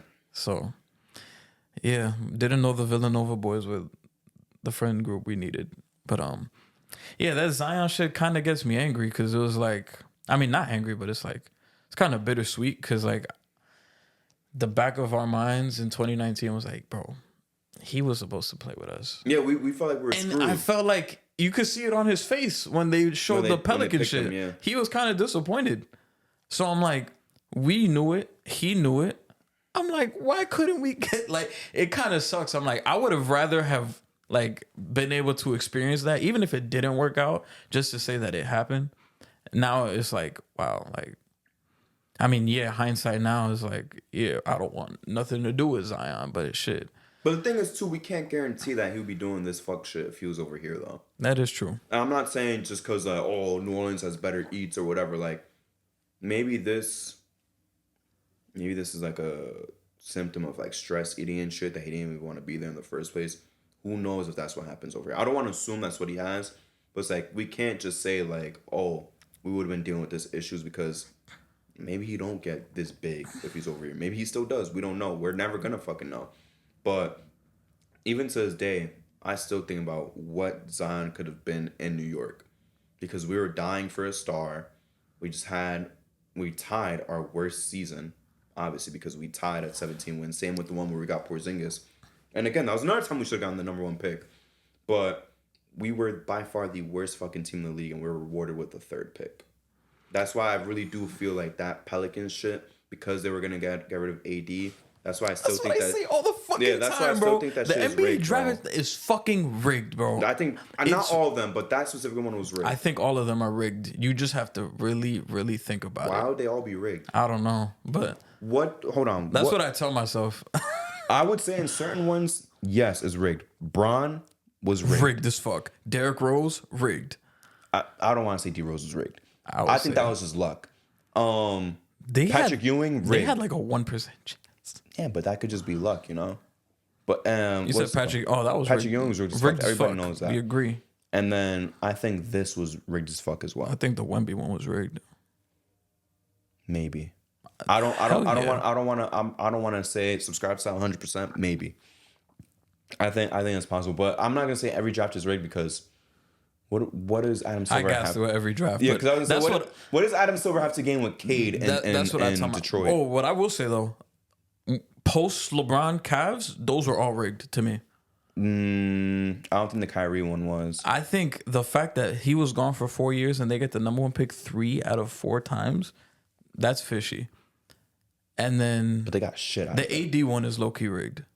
Yes, that's the other one too. That one that's is the rigged. other one too as a reward for CP3 leaving. Yes, that one was fucking rigged. Bron, AD, Patrick Ewing, and this one with Zion. I think those 4 100% were rigged. The Kyrie one was more dumbassery than rigged. The Clippers, but that was the Clippers' fault. That's what I'm saying. I don't think that one's rigged. Yeah, I would say maybe 2013 or 14 is maybe 14 might be more rigged because there was shit in the air when they just lost to the Spurs. Like, could LeBron leave Miami, come back to Cleveland? You talking about Bennett though? No, I'm talking about the Wiggins one. Oh, you talking about Wiggins? Okay. Because that's when they just lost to the Spurs, and it was in the air. Like, could LeBron leave? Maybe come back to Cleveland. I think somebody called it on the draft show. They're like, "Oh, he's gonna come back to Cleveland." And I'm like, you had it set up on a table for you right there. Wiggins, Kevin Love, like, yeah, bro. I don't think that one was rigged, to be honest with you. I think that was kind of like a luck one. But those 4 that I named, 100% they're rigged. And especially Zion, it's like, all right, the Lakers, you guys are gonna get this AD trade going. Look, man, we're gonna do this favor for you on the side. Here's this other generational fucking superstar that you guys could draft number 1. And it should have been us. That's why I hate when people say like, oh, like the league is doing this shit for the Knicks, refs and shit for the Knicks and shit. It's like, bro, we got screwed out of Zion when like that. I'm not gonna say the count when we got screwed out of. I think that was generally just we got fucked up the ass with the odds. Even though we was right there, we should have gotten the number 1 pick. That Zion shit, no one can convince me that shit wasn't rigged. That shit was rigged as fuck, bro. There was no way, bro. And we I had thought the worst about it record too, in the league bro. by far. Yeah, the AD shit. Like, I thought the same thing at the time. I'm like, no way. AD has said he's wanted out since fucking like February. And they get rewarded with a superstar so AD could get the fuck out of there. And you know it's also a key part of that trade, that draft too? The Lakers moving up into the top 4. Yeah. So it's like an extra reward as well. That was an extra reward for them to make that trade happen. And then another convenient thing was the Grizzlies, who weren't that garbage. They were garbage, but they weren't super garbage. Yeah. But Conley was up in the air that they're gonna get rid of his ass, and look at that, they get rewarded with their franchise point guard. Like that shit was rigged as fuck, bro. I don't want to say the Memphis one is rigged because no one really benefits from that. Like in terms of like the higher ups, like Mike Conley's not really like this big altering thing, you know, compared to like an AD. I don't think that one was rigged, and they could have taken RJ anyways. There's no guarantee that they would have taken like Ja coming into the weeks. But it just felt so convenient. Because at that time, it was like everyone knew Conley was like, they was done with Conley. Yeah, he was done. But I don't think Adam Silver cares so much like, oh man, Mike Conley's leaving y'all. You know, bro, here's this fucking great young point guard. But I don't think it was like that because no disrespect to Mike Conley, but it's Mike Conley. If it was like CP leaving, even a Kyrie leaving or something like that, or Westbrook, I'll believe it. But for Mike Conley leaving, I don't think Adam Silver gives a fuck about number one rewarding this year? Couldn't tell you. You really think that they would rig it for somebody specific? Where would they want to see Cooper Flag? If Philly stays as garbage, I could see them rigging it for Philly, which would be so They don't deserve stupid. it though. They shouldn't. That's what I'm saying. They shouldn't get that stupid. blessing because they literally have lost on purpose. And then blackball the dude who wanted to lose on purpose. Yeah, so I don't think the league would reward them for that. But they don't want him in Washington. He's probably going to end up in Washington. They don't want him in Washington. Hey, Utah. They don't want him in Utah either. They probably don't. That's what I'm saying. It's like when you think about these trash ass teams, like the Nets would have been good. The Nets. It would have made sense. Nets would have been perfect. It literally would have made sense, and it would have been like, okay, New York and all this bullshit. So without including the Knicks, because the Knicks are way out of that race, obviously. But it's like every other team, bro. Like it's not like there's no big market team besides Philly that's like tanking right now and playing like shit. It's like, is he gonna go to the Wizards? Is he gonna go to who else is garbage right now? The Jazz. Is he gonna like the Blazers aren't even that bad? It's like, is he gonna go to the Blazers? Like that's three teams that you don't want him in. If you're Adam Silver, obviously. Yeah. If you're a fan, you're happy about that show. Those three teams, the Pelicans, even too. Like it's like you don't want him to go there either. Philly would get me tight because I'm like, yo, you guys are just rewarding this shit at this point. I think it would be rigged if he goes to Philly. That would be insane if Philly gets number one. As like a young surge to help him beat and shit. I'll be so mad. Yeah. I would be so fucking mad, bro. I'm not gonna lie to you. Yeah. And even that shit would piss me off. Who else is garbage right now? I'm like looking at the map. It's like the Heat aren't that garbage. Nah. In the East is the Wizards are like a different type of garbage. Yeah, that's what I'm saying. The Wizards and the Sixers are a different type of garbage, and everyone above them is like all equally bad. They're all equally mid. You know, like the Pacers is not really in contention for that shit. The Pistons are far too good for that shit. The Raptors, do they want him to be a Raptor? No. Can't see him on the Raptors, bro. I don't want him on the Raptors. I cannot. I'm saying I'm Adam Silver myself. I don't want him on the Raptors. Nah, I would not want him on the Raptors. Pelicans, you guys shouldn't deserve another number one pick after that fucking bullshit. Yeah, after fucking up. Yeah. Y'all fucked up twice already. Well, I don't want to say they fucked up AD, but it's like you already lost that. Yeah, bro. You fucked up. Yeah. We're going to give you 3 number one picks in almost 10 years. Yeah. And you can't even keep your guys, bro. You lost CP3, AD, and Zion don't want to be there. Zion don't even want to be there. Like Zion don't want to be there. Yeah, bro. It's looking like Utah, Portland, maybe the Pelicans, Wizards, Philly, Raptors. And Bulls is way out of it, right? I think Bulls are 8 in the playoffs. They're 11 seed right now. Rig it for the Bulls. Rig it for the Bulls. Rig it for the Bulls. If he went to the Bulls, it would be rigged. Yes. I'll admit that. If he went to the Bulls, it would dead has to be rigged. Man, fuck the Bulls. Don't tell Nick that. You don't say that to Nick's face. I would. Me too. I ain't gonna lie, me too. I would. Me too, bro. Last thing, just wanted to cover, Justin, and then I'm gonna ask you a really big question that's been going on throughout the internet. But one last topic, obviously the Knicks defensive struggles, man. And you even put in the chat, it's like we've been the best offense in the league. Our defense is garbage. Garbage. If our shooting, if we have an off shooting night, we're fucked. We're completely fucked. And then obviously it doesn't seem like the Mitchell Robinson path is coming anytime soon. So how you feeling so far? It's like motherfuckers got to thug it out. But it was like that was like the main reasoning behind the Dallas loss, bro. The first half we were like offensively garbage. We shot like 26% from the field, couldn't make nothing. And then on top of that, when our defense is as bad as it is, we can't afford to have those shooting nights. And the second half we played a lot better, but the deficit was so big that it's kind of tough. Like when we started to make a mini run, Dallas was just hitting shots like nope, we're not letting you back in this game. No Luka too. Yeah, with no Luka. That's the most annoying no part. Luka, and you don't give a fuck, but no Clay either. But had Najee Marshall looking like what Paul George wants to be. I don't know why the demon inside me just said that. But yeah, Najee Marshall looked like a fucking dog. Quinn Grimes was lighting us up and looking at the bench. Kyrie doing his thing. PJ Washington looked fucking Kyrie crazy. hasn't lost to us in a long fucking time, Yeah, bro. it's been a minute. Because I remember in the Nets era with KD, Kyrie, and them, They're frying us it was close every game too. We could not beat them. It was close every time. We could never beat them. I remember games when it was just Kyrie Dolo and we could not beat them. Yeah, that's embarrassing. And then finally we started beating up on them now. But yeah, but he's gone. But he's gone. Yeah, we can't beat him specifically. But damn, man, I'm just waiting for Precious to come back. And then yesterday afternoon, we were in a fucking nail biter with the fucking Charlotte Hornets. Without LaMelo, without Miles Bridges, bro, we were playing literally the G League team. Like, I saw KJ Simpson dunking on motherfuckers. Nick Richards hitting sidestep threes. I'm like, I mean, not Nick Richards, Nick Smith Jr. hitting sidestep threes. I'm like, bro, what the fuck is going on? Like, and I don't even think Trey Mann played yesterday. You still have Brandon Miller. And I'm like, bro, this is a game we should be winning by like 30. I'm trying to find Kyrie's like last loss to the Knicks. And it was a nail biter too. And you know what's crazy? I've never seen that shit in my life. The little spin at the end. They were up by 4. They had 3 seconds.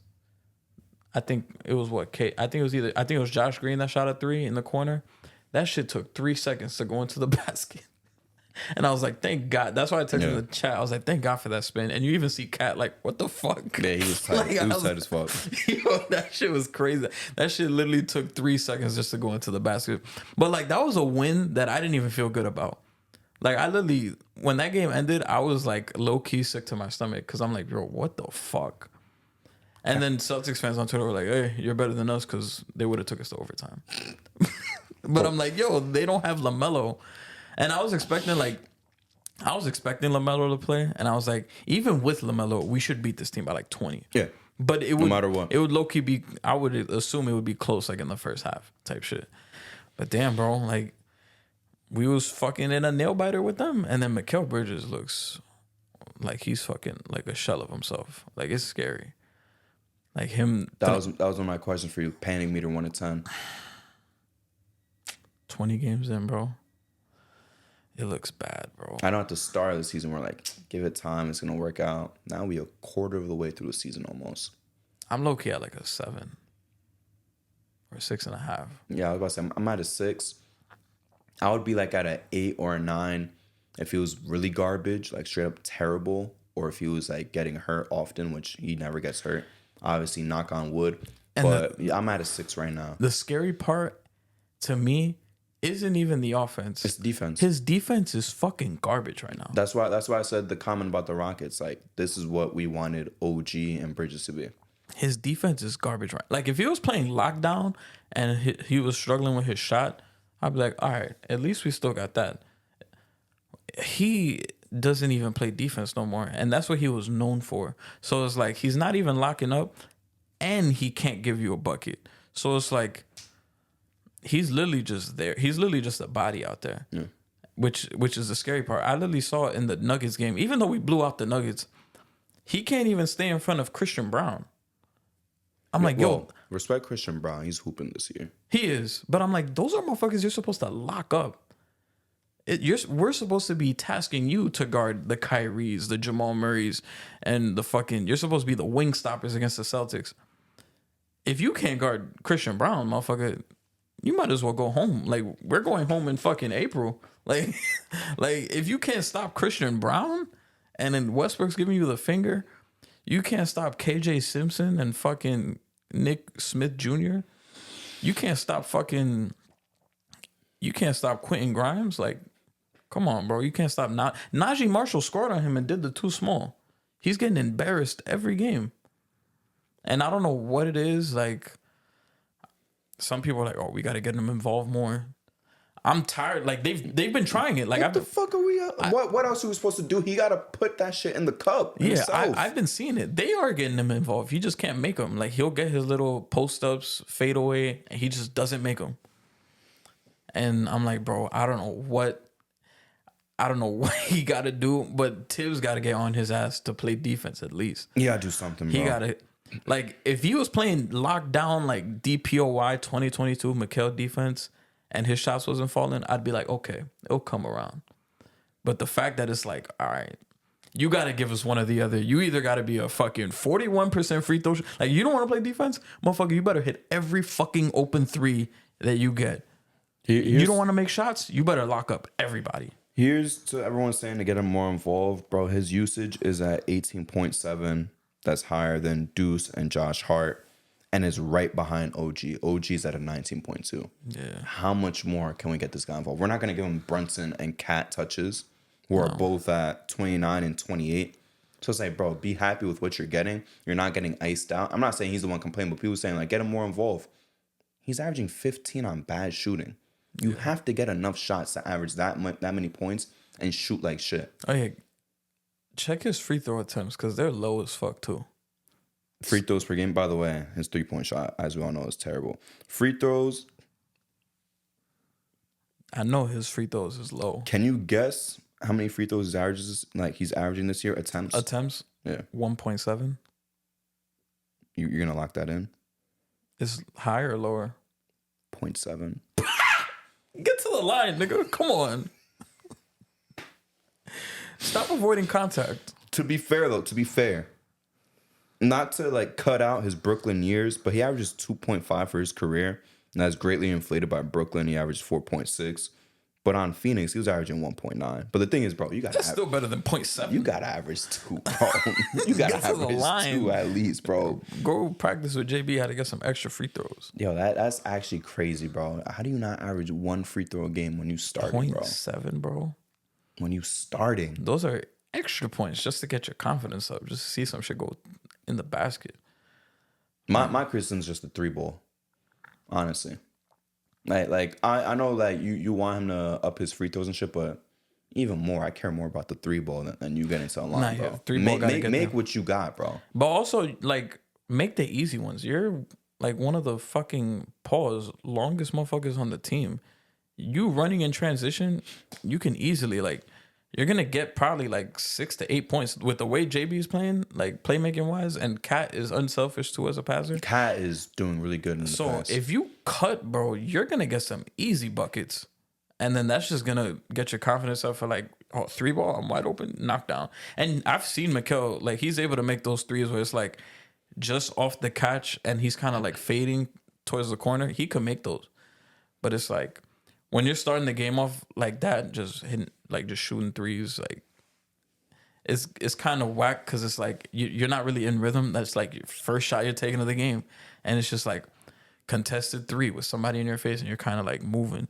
I'm like, try to get involved, like cut to the basket, run the fast break. JB's gonna find you. Yeah.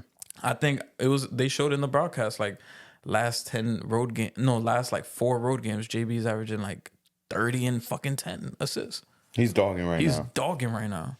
And that's what's kind of frustrating me the most because, like, at the start, you could say, oh, JB's starting off so, but it's like he's hooping, Cat's hooping, and it's like we should be doing much better record-wise than where we're at, and we're not. And unfortunately, he's kind of the glaring factor of why we're not doing as good as we really can be at our fullest potential. Yeah. And I know Josh Hart's just sticking up for his boy, but it's starting to get annoying, like how much he's commenting. He's like, bro, who gives a fuck about those picks? Those are 12th graders. Those are high schoolers, whatever. They're like 15-year-olds. So I get you're backing your boy, bro, but it's like, this is not helping for when he plays bad the next game. Yeah. And it's like, we're having the conversation all over again. In the back of my mind, I'm like, with that OG 40 ball, I'm like, yo, we have the luxury. If these two motherfuckers like took it upon themselves to be like, yo, we're going to be like a low budget, like third, fourth option version of Brown and Tatum. If you got it one night and I don't, you pick us up. And if I got it one night, I'll pick us up. Like the fact in my head that we low key can have that in theory is kind of crazy. The thing is, but I'm like, it's in theory. Well, yeah, it's in theory. That's the problem. I'm like, OG. I know Dave was laughing because like you hyped this nigga up, and he was garbage. I was hype as fuck. I'm not gonna lie, because the shit OG's been doing this year is fucking amazing. And I know he was garbage after the Nuggets game, but I gotta respect him, bro. He does everything that I'm telling Mikal to do. He gets the easy buckets. Mm-hmm. Like he's aggressive. He's aggressive, but like motherfucker had 40 on 23 shots. Like everything was within the offense efficient. Like the only time you could really complain about OG is if like he has the rock and it's like, oh, one more swing for a wider, like a better three. He'll just pull that shit. That's really the only complaint. But like OG doesn't settle for bad shots. Like he's literally in attack mode. He's cutting all the time. And I'm like, yo, if Mikal could kind of like sense of like, yo, OG don't got it tonight, I gotta step up. That's a dangerous mix because I know JB is gonna ball out every game. Cat has been dogging every game, so it's like Mikal gotta just wake up, bro. And it stings, bro, because it's like, how many picks did we trade with this nigga? I'm like, come on, bro. The OG shit though is so funny because it definitely don't look pretty though. That's the one thing I'll say. When he's going to the cup, that shit does not look pretty, bro. Yeah, it looks ugly as fuck. But he's aggressive. I'd rather you be aggressive and look ugly than not do it at all. I'll say that much. And I don't want to be too high on the peg me. Like I'm at a 6 right now. I did say like, damn, like give him like 20 something games, they'll be fine. Right, like, 20 games. That's kind of the barometer I give to teams that are newly built. It's like same thing with the Timberwolves. I was like, give them like 20 games, and we could like properly assess them. I still want to give him to the playoffs because the reason we made that move was mostly for playoff reasons and for the fact that he's a healthier guy than an OG, for example. But right now, bro, if it's not working out right now, I don't want to put you in as a lock to be reliable in April and May and hopefully June. Because the goal is June, bro. Yeah. The goal is to play basketball in June. And if you're going to be playing like this, I don't think we're going to get that far. I think he's leading the league in minutes too right now. Yeah. Yeah, bro. But he's not getting involved enough. Mikal's got to wake up, bro. Got to do something, man. Hopefully, I'm hoping Precious comes back, bro.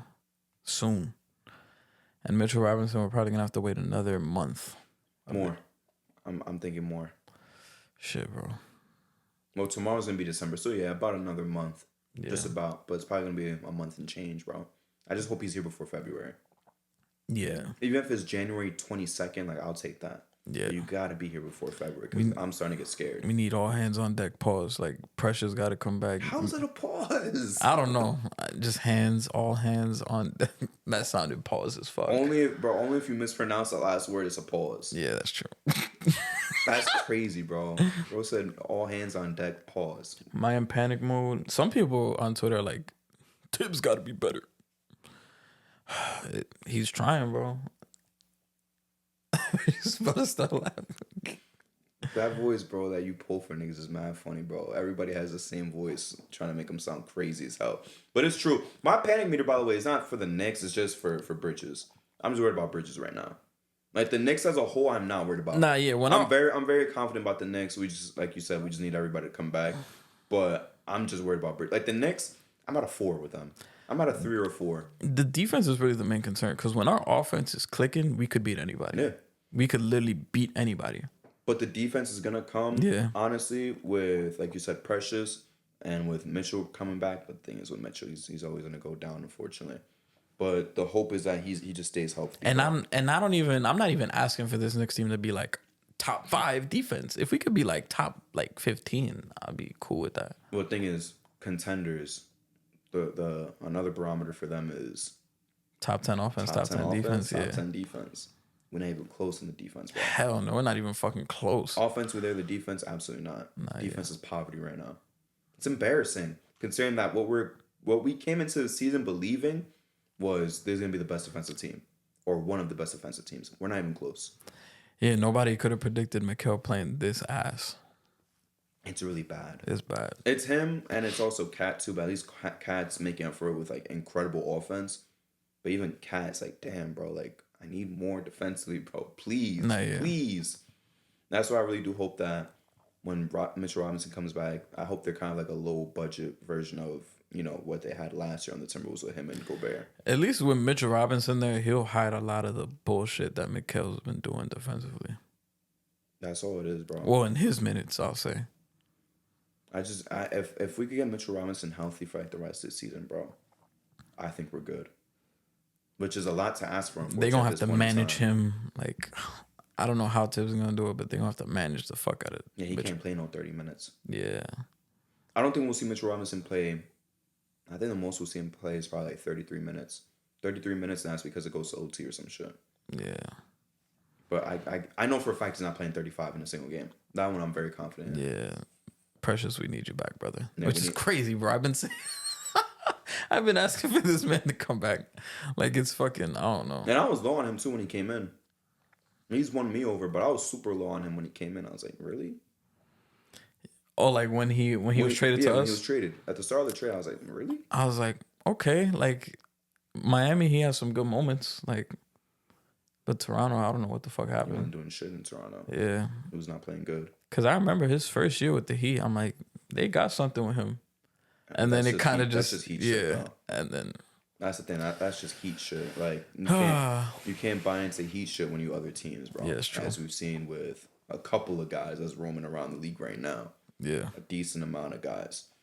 Just before we get into MVP of the week, I kind of did want to ask you a quick question, kind of like a debate that's going around a little bit. No Rutgers glaze? Oh, yeah, you know what? We could do a Rutgers glaze after this because there's an NBA thing anyways. All right. So, just saying peak for peak, right? Yeah. Offensively. We could do offensively and we could do player. Who do you think is better? Shaq or Jokic? Which is kind of what's been floating around a lot recently. Peak for peak? Yes. Shaq or Jokic? Absolute best. We could do offensively and as a player, whichever one you'd prefer. Damn. That's very, very tough. But I low-key... I think Jokic low-key. So, do you think that when Jokic retires, he could finish higher than Shaq all time? It's very possible. We had this conversation, what was it, like 2 episodes ago? Just about. He could, but it's tough. I don't know. Because it's like, bro, Shaq was like the fucking dog, bro. Damn, bro, Shaq's peak was insane, too. I feel like I might have to flip that, low-key. You think Shaq is better? No, like, Jokic is better, but Shaq's peak was, like, crazier. You think his peak was crazy, just as a player? Low-key. I mean, like, Shaq don't have the MVPs, but it was, like, 3 straight titles.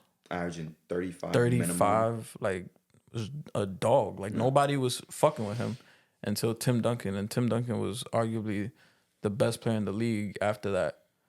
So I'll probably switch him around and say Jokic is the better player, but Shaq's peak was crazier.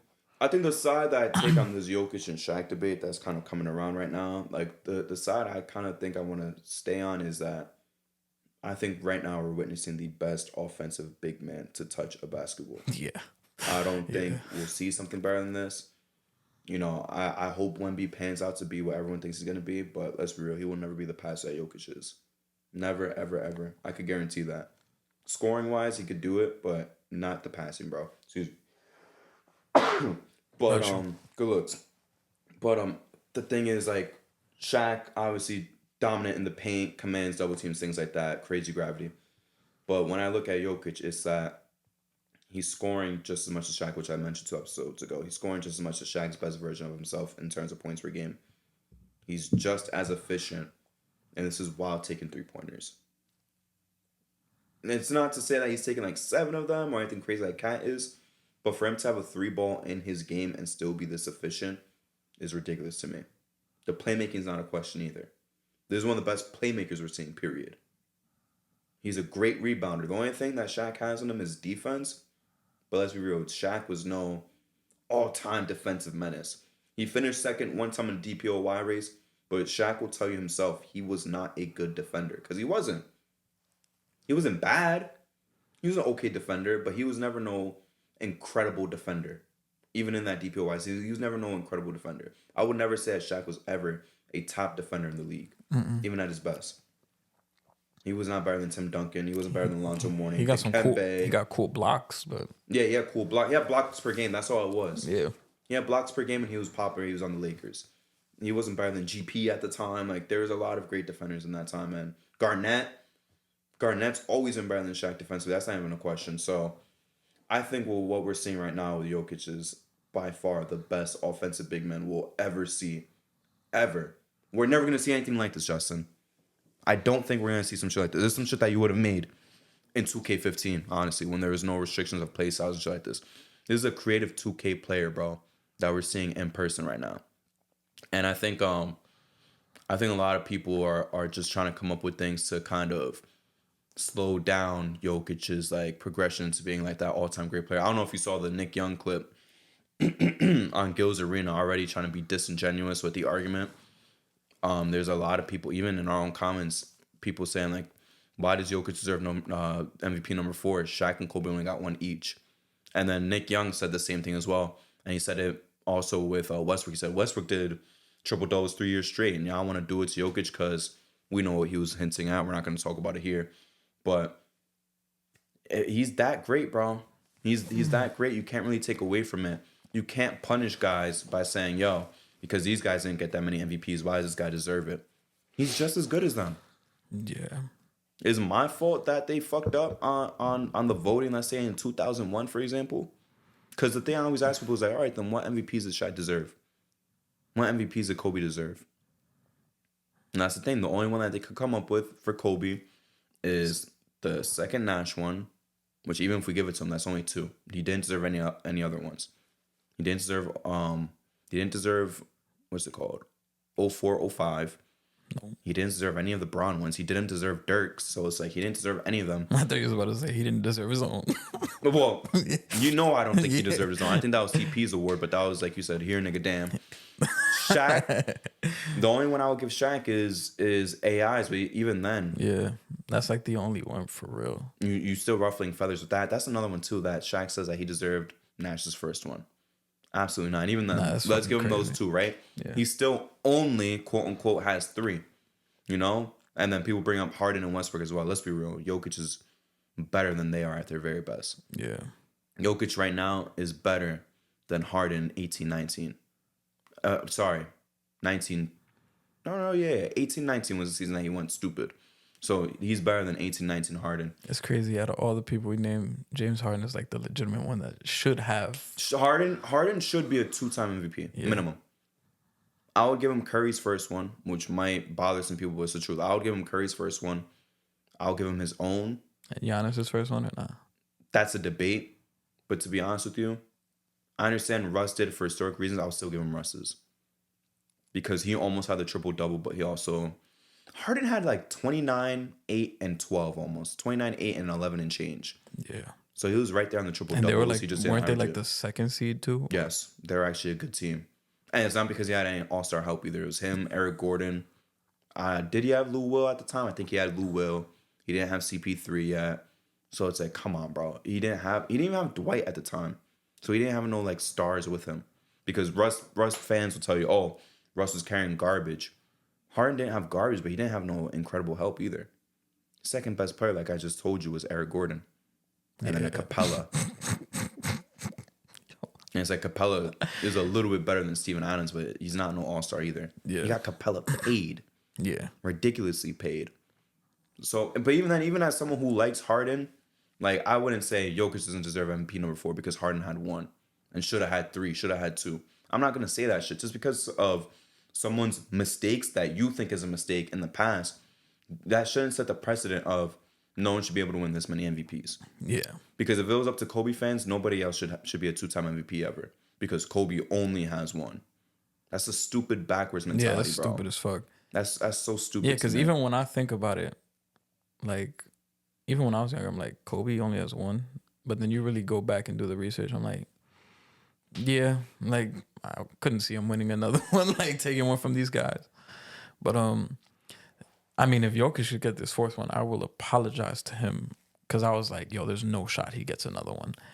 And part of that is just because, like, from what I've seen throughout my whole life, like, they don't, like, after a certain point, like, they don't give motherfuckers another one. But, like, he's fucking topping everything he's done.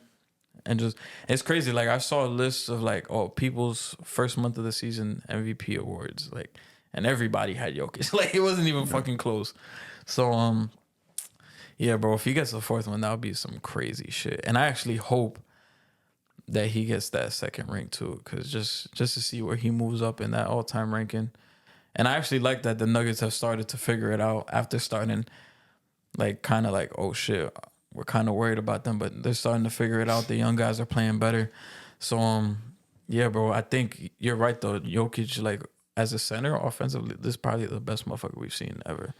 How many players do I want to go singular seasons or just peak? Because for me, peak is about I would say 3-4 years, your best 3-4 years. Your prime is like, could be as long as it could be, honestly. But for me, it's like your best 8 years. So let's just go like absolute best version of themselves. How many offensive players are better than Jokic? Is Kobe better offensively than Jokic? No. 05, 06 Kobe, is he better than Jokic? No. Is 15, 16 Curry? Is 15, 16 Curry better than Jokic offensively? I would low-key say yeah. Yeah, in whose favor? In Curry's favor. You say Curry's better? Yeah. Okay, so Curry's one player is better than him. Would you say, everyone says 18 Bron is the best offensive version. I would say 12, 13, but pick any version of Bron. Is he better than the best offensive Bron? The best version of Bron is 13. Offensively? I still think it's 12, 13. I know 18, he went crazy with the assists as well as 19, 20. But 12, 13, he shot 40% from three. He did. And he was taking some of them, so it's not like he was just taking one. I feel like that's a debate. Like, I feel like that's a real debate. Like, Jokic, 13 LeBron, like, offensively. If you put the defense, like, yeah, it's Bron. Like, no question. Obviously. Yeah. But just offensively. So we got 15, 16 Curry. I think I would go Jokic. All right, so we won't even say Bron then. Yeah, I think I'll go Jokic. Yeah. Jordan? 93 Mike. Any version. 37 points per game. More polished, where the athleticism, not that it was going, but he was more so relying on post technique and just technique in general. Whichever one you want to pick. I'll probably pick 93 Mike. Because you still had the best of both. Like, the athleticism, post game. Like, he was giving you, like, 30. In the finals, he was giving you 40 a game. 40. With, like, 5-6 assists. Yeah, I might go Mike. All right, Yo, so Mike was a dog, Mike, bro. 15, 16 Curry. 93 Mike, 15, 16 Curry. And what about 18, 19 Harden? I'm giving you 36 a game. With, like, what, like 8 assists? Yeah, 7, 8. It dropped. It was like 7.5, if I'm not mistaken. It was just under 8. But to average that many points and still have almost 8 assists is crazy. I think, this is a tough one too. I think I'll go Jokic. You still going Jokic? Yeah. Wow. I'm trying to think who else is left. Because even though it's a small factor, and it doesn't really, I mean, I don't know how people want to count it into offense, but like a very small factor, and people will be like, it's because he's fucking tall. But like, those are offensive rebounds, bro. That adds to it, to me. That's extra possessions that you're getting your team in. I know people will probably be like, oh, yeah, he's a fucking center. He's fucking 7 foot. Of course he's going to get that. But which is lazy as fuck. It's just lazy, but it does count. It does count. Like, that's extra possessions for your team. But the thing is, too, because of his size, he shouldn't be as good of a playmaker as he is, but he is. Yeah. He's better than a lot of these small guards who traditionally their job is to play make, and he's better than them at that, at his size. And we've seen it. Like, I don't think Jokic wants to go out there and, like, put up, like, these points. Yeah. But he really could if he wanted to. Like, I've seen him in the playoffs against Phoenix put up fucking 51 points because he had to, not because he wanted to. They literally took away the playmaking from him, and they're like, yeah, go score, motherfucker. And he dropped 51. And there was literally a Landry Shamet flamethrower game away from taking one in Phoenix. So, like, he really could do everything on the court. 13-14 Durant. 32 a game. I'll still go Jokic. I'm still going Jokic. Like, KD was a fucking dog, but it was like, nah, bro. Mid 80s Bird. 29 with like 9 and 9. They're damn near the same guy. I got two more names for you, and then we're gonna finish up because we're just talking all time offensive. Give me Jokic because he's doing it with non-Hall of Fame motherfuckers. All right, you know what? That's fair. That's fair. Let's go specifically 05-06 Nash, second MVP, where he had to up the scoring because Amari went down. So it's about, I know it's specifically 18.8, but we'll just go up to 19, still getting you 10, 11 assists. If he wasn't 50, 40, 90, damn near close to it. And you said that was the year that Stoudemire was out, like the whole year, right? Stoudemire played like 3 games. Yeah. He has a good case because, like, second best player on that team probably wasn't averaging, like, even close to, like, 18. It was just Sean Marion. Who's averaging, like, probably, like, 15. Yeah, he was doing cool shit. So Joe Johnson's gone, obviously. So it's probably him, Rajah Bell. Rajah Bell. Sean Marion. I'm trying to think who else was even on that team. Barbosa. Joe Johnson was gone by then, I think. Yeah, Joe Johnson's gone. I would still take Jokic. I'm taking Jokic just because like the scoring is so OD. Like Steve Nash has actually a great case just because like his second guy isn't like, because I was about to look up Jamal Murray's like what his stats is right now, but like even Jamal Murray's stats right now he's not as good as he was like 2-3 years ago. Yeah. So that's kind of like the only thing that will hold Jokic back, but it's like MPJ is probably offensively better than any Steve Nash option at that specific year. But it's like Jokic's numbers is just stupid.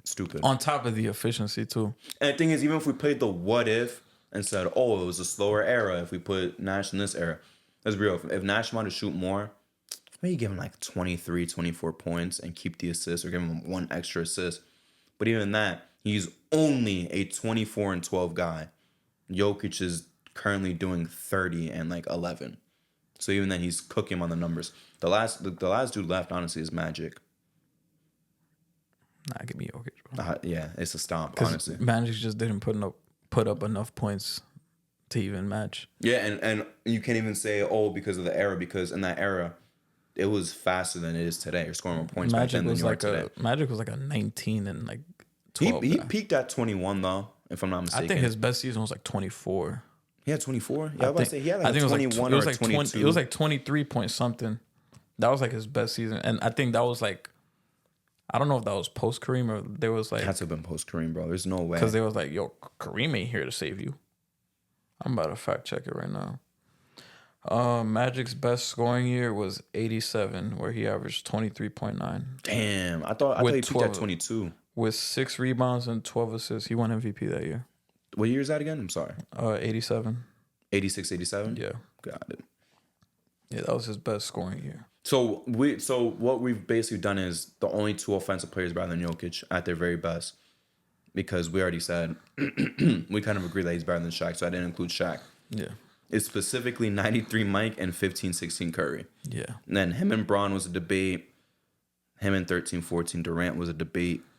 But we've basically waved off Kobe at his best, Nash at his best. We basically waved him off. We waved off Magic. Nash probably got a better chance than fucking Kobe. We waved off Bird. I mean, you said it was kind of the same, but he did it with Hall of Famers. I don't want to say we waved off Bird. But we waved off a lot of guys who are incredible offensively. Like Dirk is an all-time offensive player. I didn't even name him. Because we know Jokic is way fucking better. Yeah. By far.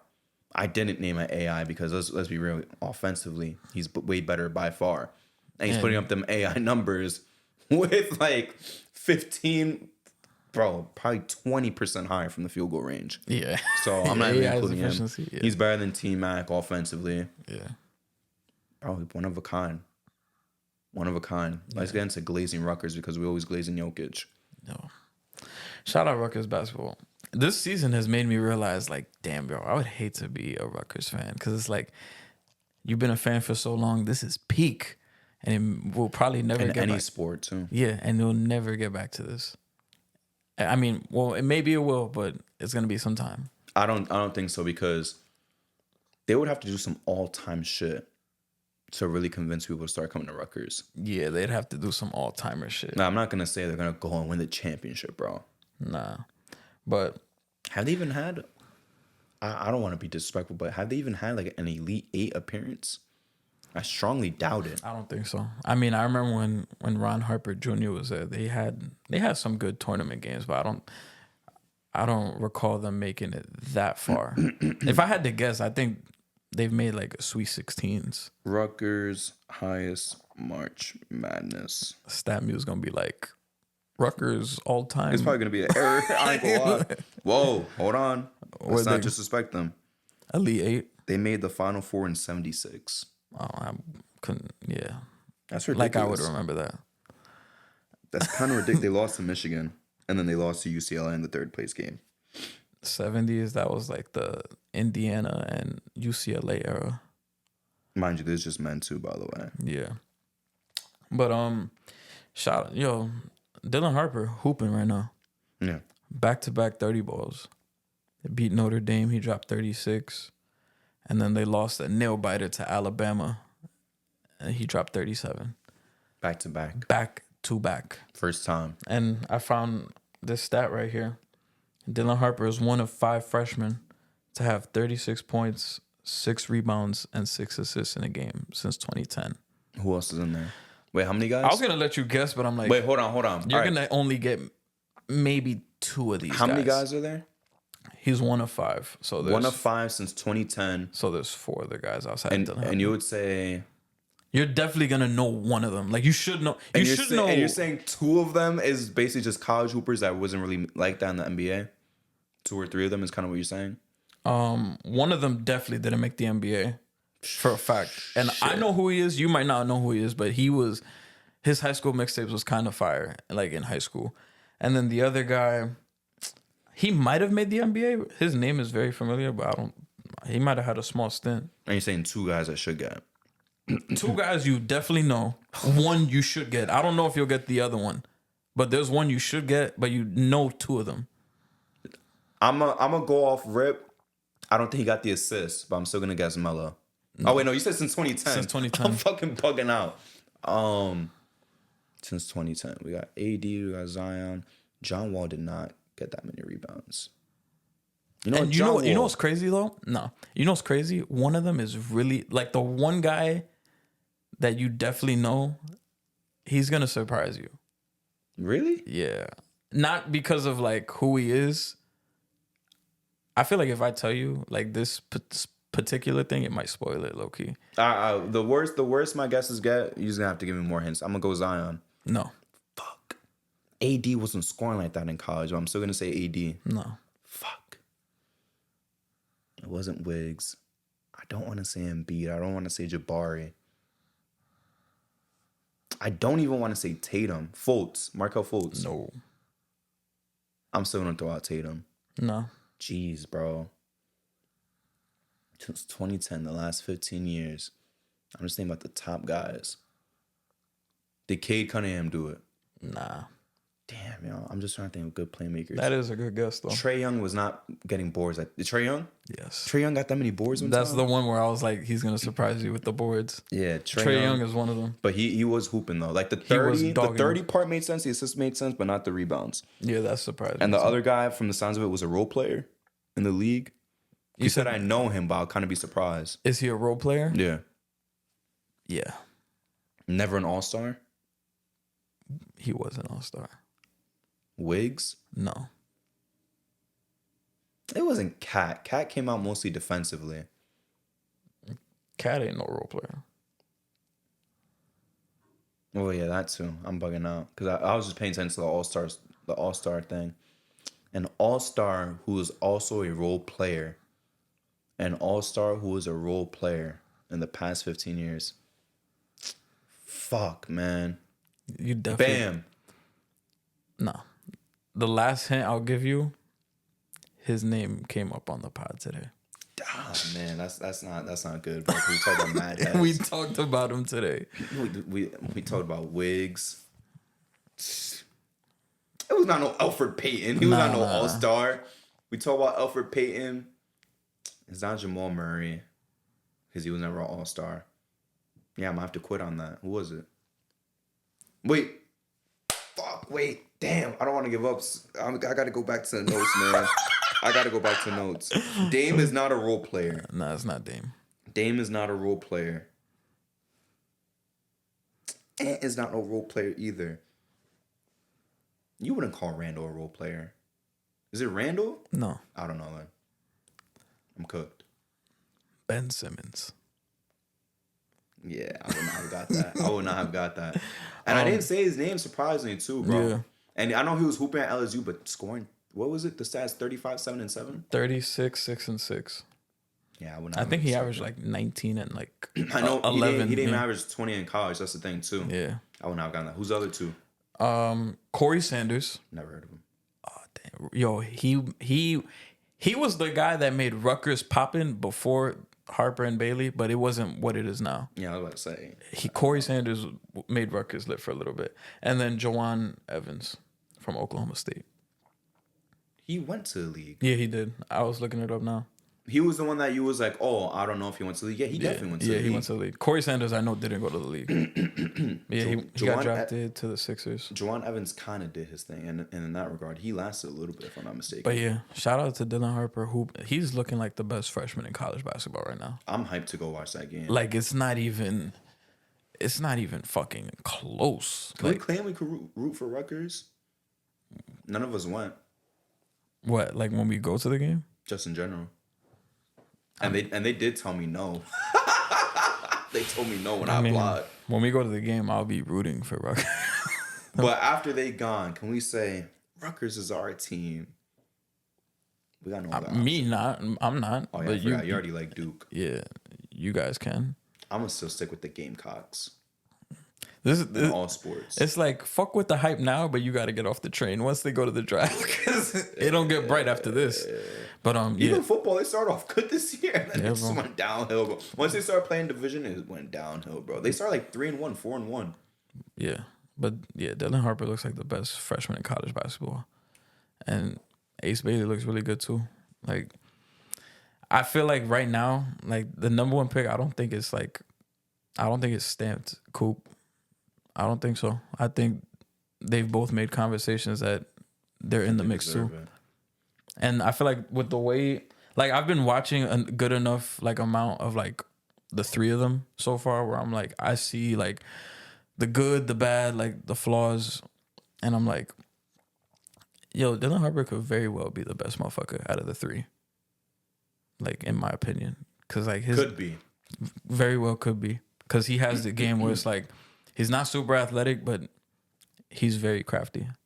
Like some people were calling him like the comps were like James Harden, and that's kind of I was like, that's OD.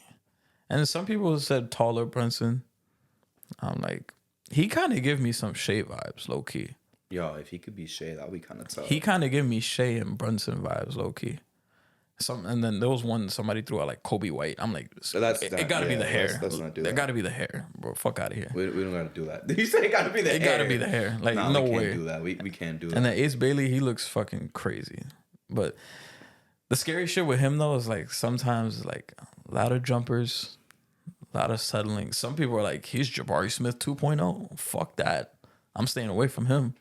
I'm not gonna lie. I would still go Coop number one. If I had number one pick today, I'm still picking Coop. Yeah, man. Yeah, I mean, me and Dave have been so hard on Coop. Pause. That's a real pause. Wait a second. I think all hands on deck is more pause. Than being hard? Hard on pocket. Yeah, that's pause. But I mean, yeah, cool. I mean, Duke got no fucking point guard right now, so struggling right now. But as of right now, it'll probably still be Coop. But I think this draft, more than anything, it depends on what team gets number one, too. I want to know what's Rutgers' odds to win the championship. Wait, you can't even bet on Rutgers. I forgot about that. Oh, yeah. That's whack. So we can't even pick them to win a championship? That's kind of whack. That's whack. I would bet on them, though. I might go to New York, place a bet on them, and then just come right back. Honestly, while I'm at work. I'll be like, yo, got to do a futures bet real quick. Imagine you just pay the toll just for that on the bridge. Just to put a bet that don't work out. They go out in the first round. Yeah, I'll be tight about that. I ain't gonna lie. Man, I would love to see them make a crazy run. I think they will. They should at least get to the 8. Bro, I don't want to say should because anything can happen, but they should. They was going toe-to-toe with Bama, who was in the championship last year. Like, and Bama got one of the National Player of the Year candidates with Mark Sears. He's like one of the top dogs in college basketball right now. And they was going toe-to-toe with that man. Like, Dylan Harper outplayed him. I want to see who the Gamecocks And this dude's got. a fifth-year senior. Do you know who the Gamecocks got? What? In terms of what? Any players? Definitely not. Nah. There was one guy I was thinking of, but I don't think. We're a football school. That's fine. Yeah, football, you guys got it. We're a football school and we're a women's basketball school, as you've seen. Yes. And by far. Yeah. But that's okay. Men's hoops will catch up. Don't even worry about it. Darius Thornwell living off the dream. That's it. That was like. That's it, honestly. That was peak South Carolina basketball. I think I've done this on the show before, but I kind of see who else. PJ Dozier. Let's see. He was on that team too. Gamecocks. Shout out to all the Gamecocks. They bro. beat Duke that year, man. I'll never forget it. Trash ass. And that's when Tatum was on the team. Oh, Justin. Who do you think is the best Gamecock of all time, if you had to guess? I don't think you're going to get him. I'll be surprised if you get him, to be honest with you. Best Gamecock of all time? Yeah. This is, by the way, in terms of points per game. Oh. Like NBA points per game or South Carolina points per game? NBA. Is this like a recent player? Like 2010s to now? No. 80s? Yes. Damn, I'm definitely not getting that nigga. Damn, bro. After your next guess, I'll give you a hint. 80s. Damn, like I'm not gonna know who went to South Carolina in the 80s. I feel like I have so many names in my head, but I feel like Just throw one out. I know they didn't go to the South Carolina. Just throw one out.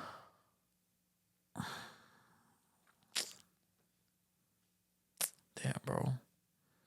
It's like all the names in my head, I know for a fact they didn't go to South Carolina. Like, I'm thinking of motherfuckers. Where did Norm Nixon go? I don't even know. You guess him. He didn't go to South Carolina, did he? Is that your guess? No. All right. I'm not going to tell you.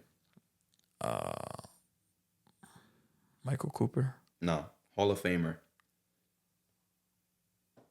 So it is Norm Nixon. No. Wait, he's not even in the Hall of Fame. I don't think so. Yeah. But Hall of Famer. Hall of Famer. 80s Sidney Moncrief. No. No, he's not in the Hall Similar of Fame. position. So he's a guard. Similar position. Sidney Moncrief played 2 positions. Damn. Mookie Blaylock. Nah, that nigga's not no Hall of Famer. Hold on. I'm so sorry. I lied to you. Sidney Moncrief did not play this position. I thought he did. So you could assume a wing is what I meant. Terry Cummings ain't no Hall of Famer.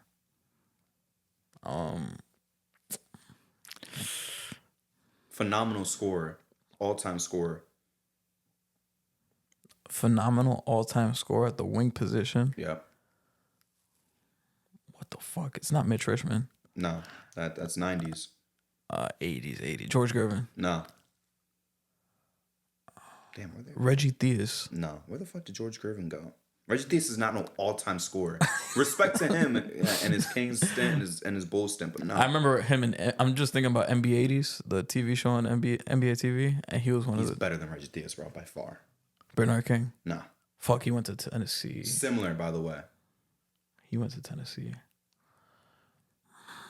Adrian Dantley? No. Getting super close, bro. What the Similar fuck? type of player as well.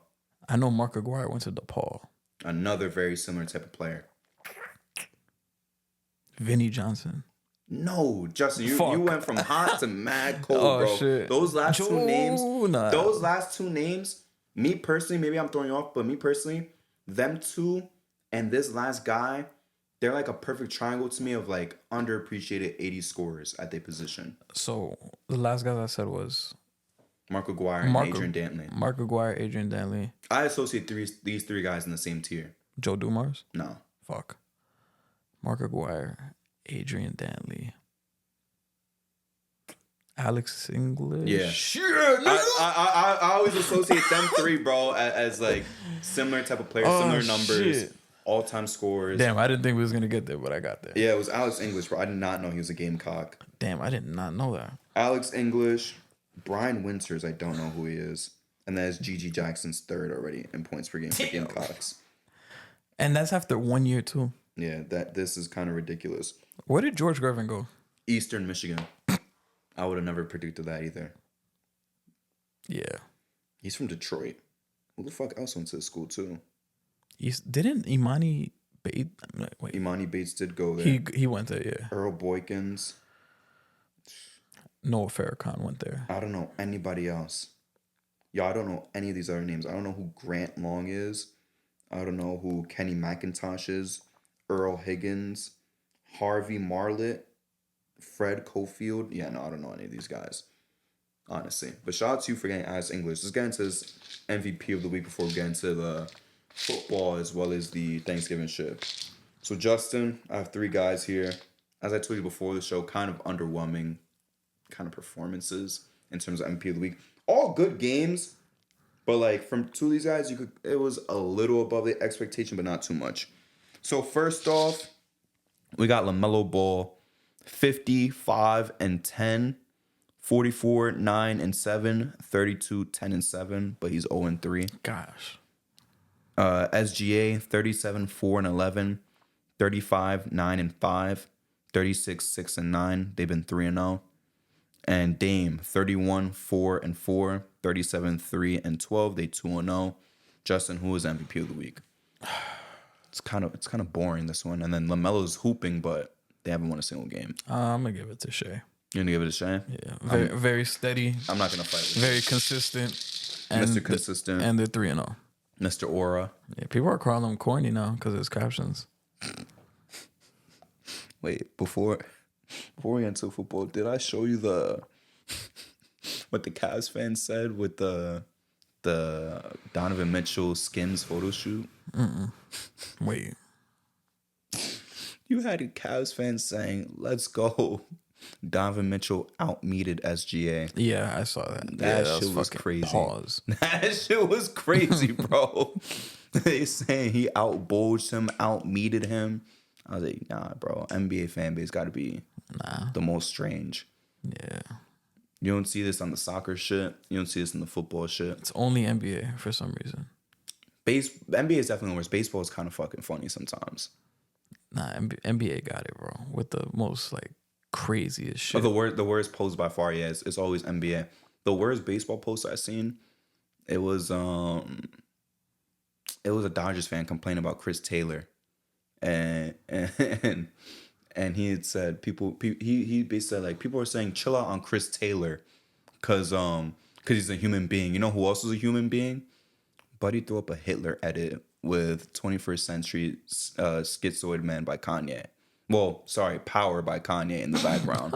I was like, yo, come on, man. Y'all fucking gassing it. But NBA by far is the worst. Justin, what was your favorite part of Thanksgiving, bro? The fried chicken. What you said, was it true? What you said in the chat? What? What happened when you picked up the fried chicken? Was that a joke? No, that was true. What happened? 2 guys were fighting that were clearly on drugs. And I just wanted to go in and get my chicken. Did you have to walk past them to get in? Or you waited for them to finish? I had to walk past them to get in. And one of them was so off it when I left. He was like, motherfucker. Wait, fighting? Like hands or just yelling at each other?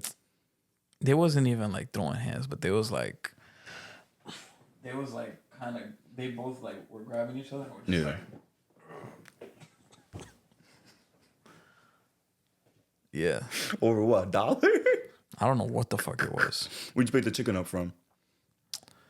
It was my wife's uncle's spot. That shit was good. What's it called? You're not gonna plug them? Or you don't feel comfortable plugging? No, I'm not gonna plug them yet. All right, that's fine. Well, plug them to me after this shit, Yeah, bro. I will. We don't need more shenanigans going on outside. Okay, that's true. Shout out to the fried chicken, though. I mean, That shit was great. That's funny that you picked up fried chicken. It's already gone. That's funny that you picked up fried chicken for Thanksgiving. I ain't gonna lie, bro. I mean, it's gonna be a trend now because the whole tray of fried chicken is gone. I mean, I took some leftovers. How many pieces you took? Like that you bought? Nigga, it was a whole like tray. Like I could show you the picture. Like it was a whole fucking tray. But it's not like 30 P's, 40 P's. Like there's no amount that you bought. It just says like a tray. Yeah, it was like a big ass like tray. Like Damn. a lot, bro. It was a lot. And it was like $50. But it was a lot of fucking chicken. How many people you think could feed? I mean, us, like me, you, Colin, D, Dave. Mike. Let's say Mike hosted some Super Bowl party, right? And it was just the guys in the chat. You think we could finish that? Probably. For real? Damn. Yeah. It was a lot. That's just gotta be like 40 pieces then. Because I'm just I mean, there's also gonna be like the one guy that's like, I'm done after like one plate. Who out of us is gonna say that? Honestly. I'm not gonna lie, I was done after one plate. But like I had different stuff. But then it was like I'm washed. When I went to my second plate, it was just straight fried chicken. My thing is I and a lot of people said this on Twitter too. Like they were posting Brooklyn Nets KG and shit. Like bro, after one plate I was done. But it's because I was dogging the appetizers. I ain't gonna lie. Yeah, it was fun though. We had karaoke. We was doing That's that. tough. Had the fucking Dolphins game on. You was here. Yeah, we was here. Oh, okay, yeah. okay. Nah, that's valid, bro. Yeah. Dolphins. We was playing the fucking headbands game where you put like a headband on, you get a card, and you have to guess like what you are. Oh. Kind of like charades, but not really. Like you don't yeah. act it out. You just like. Kind of like the heads up thing. Yeah. On the phone, but it's like cards. Okay. Yeah. I've never seen that before. Yeah. No, I have seen that, but I only seen it in damn, what's the name of that movie where they killing the Nazis and shit?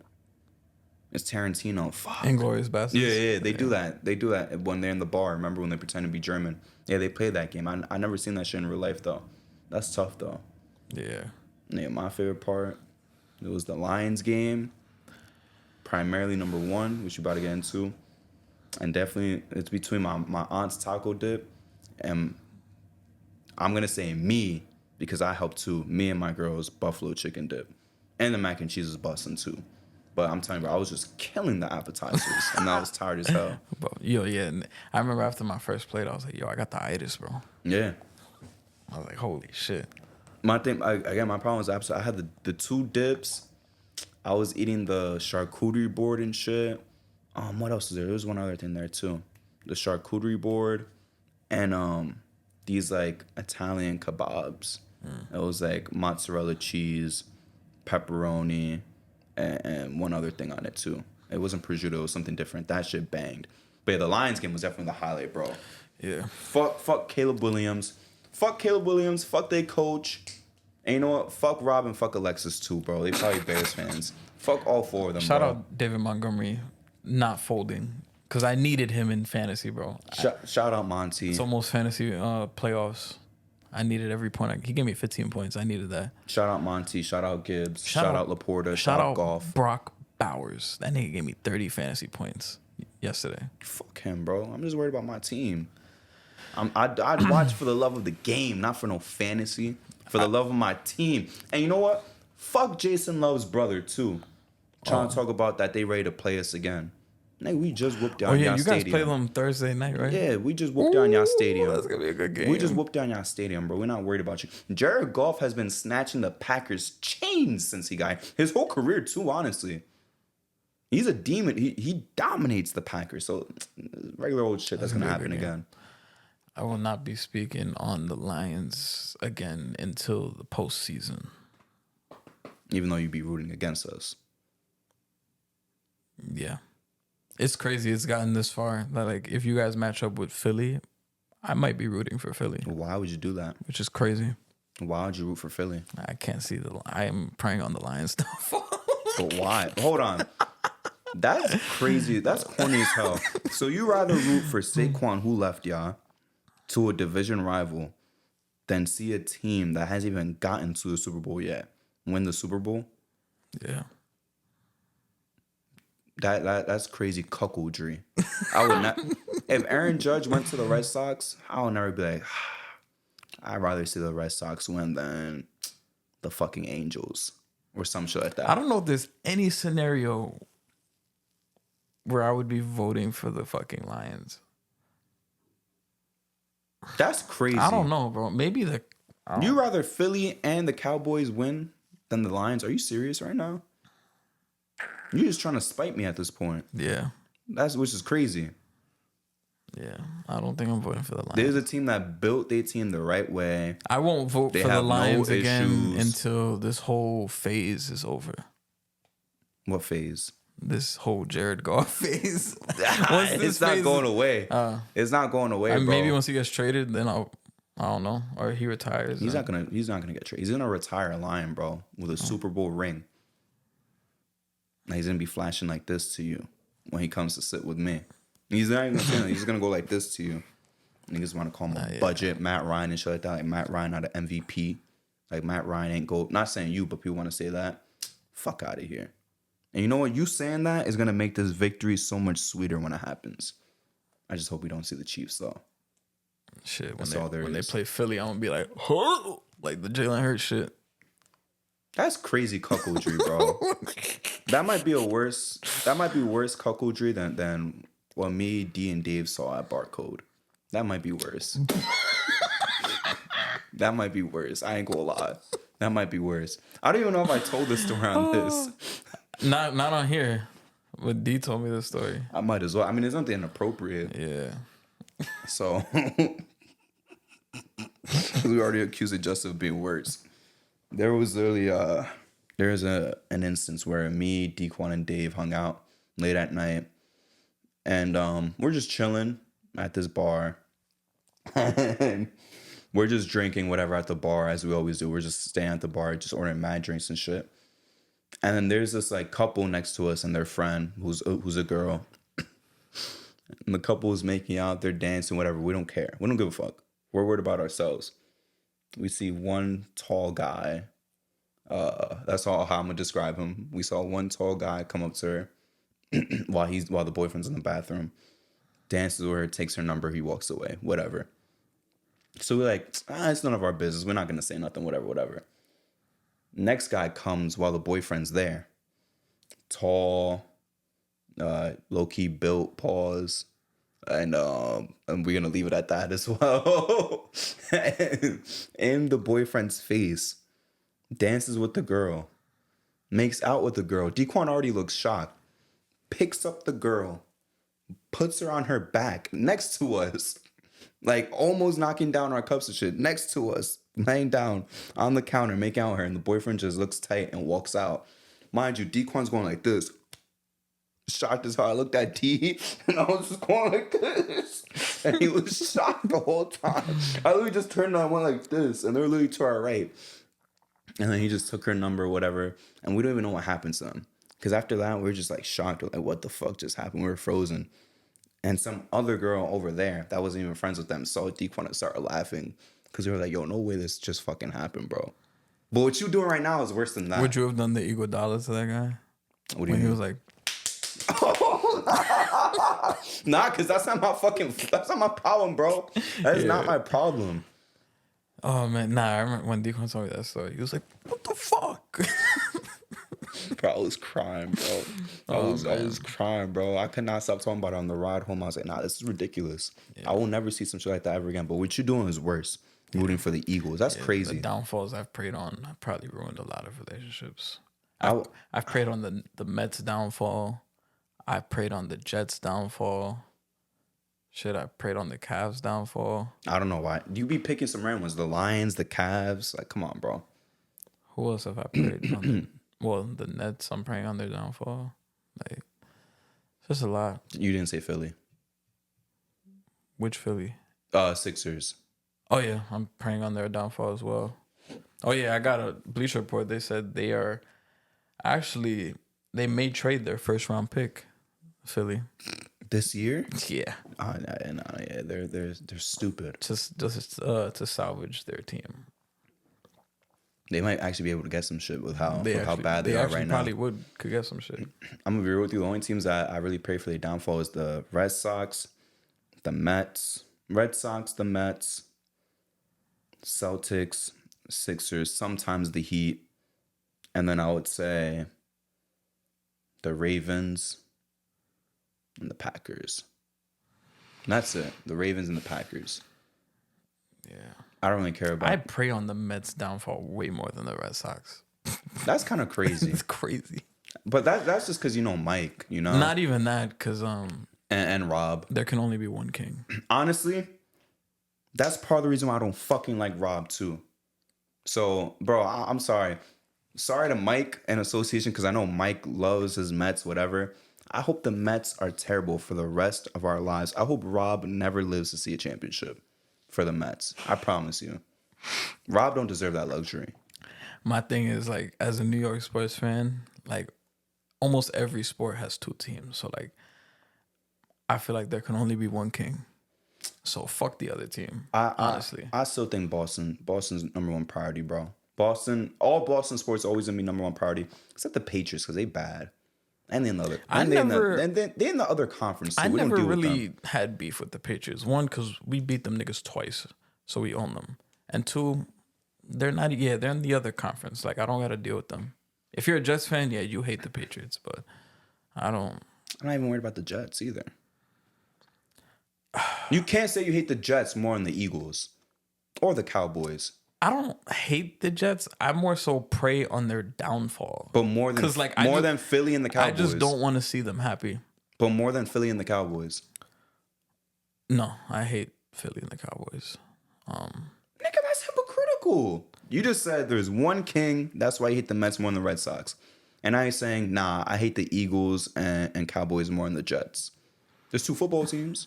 Nah, yeah, but the Jets, I really just want to see their fan base.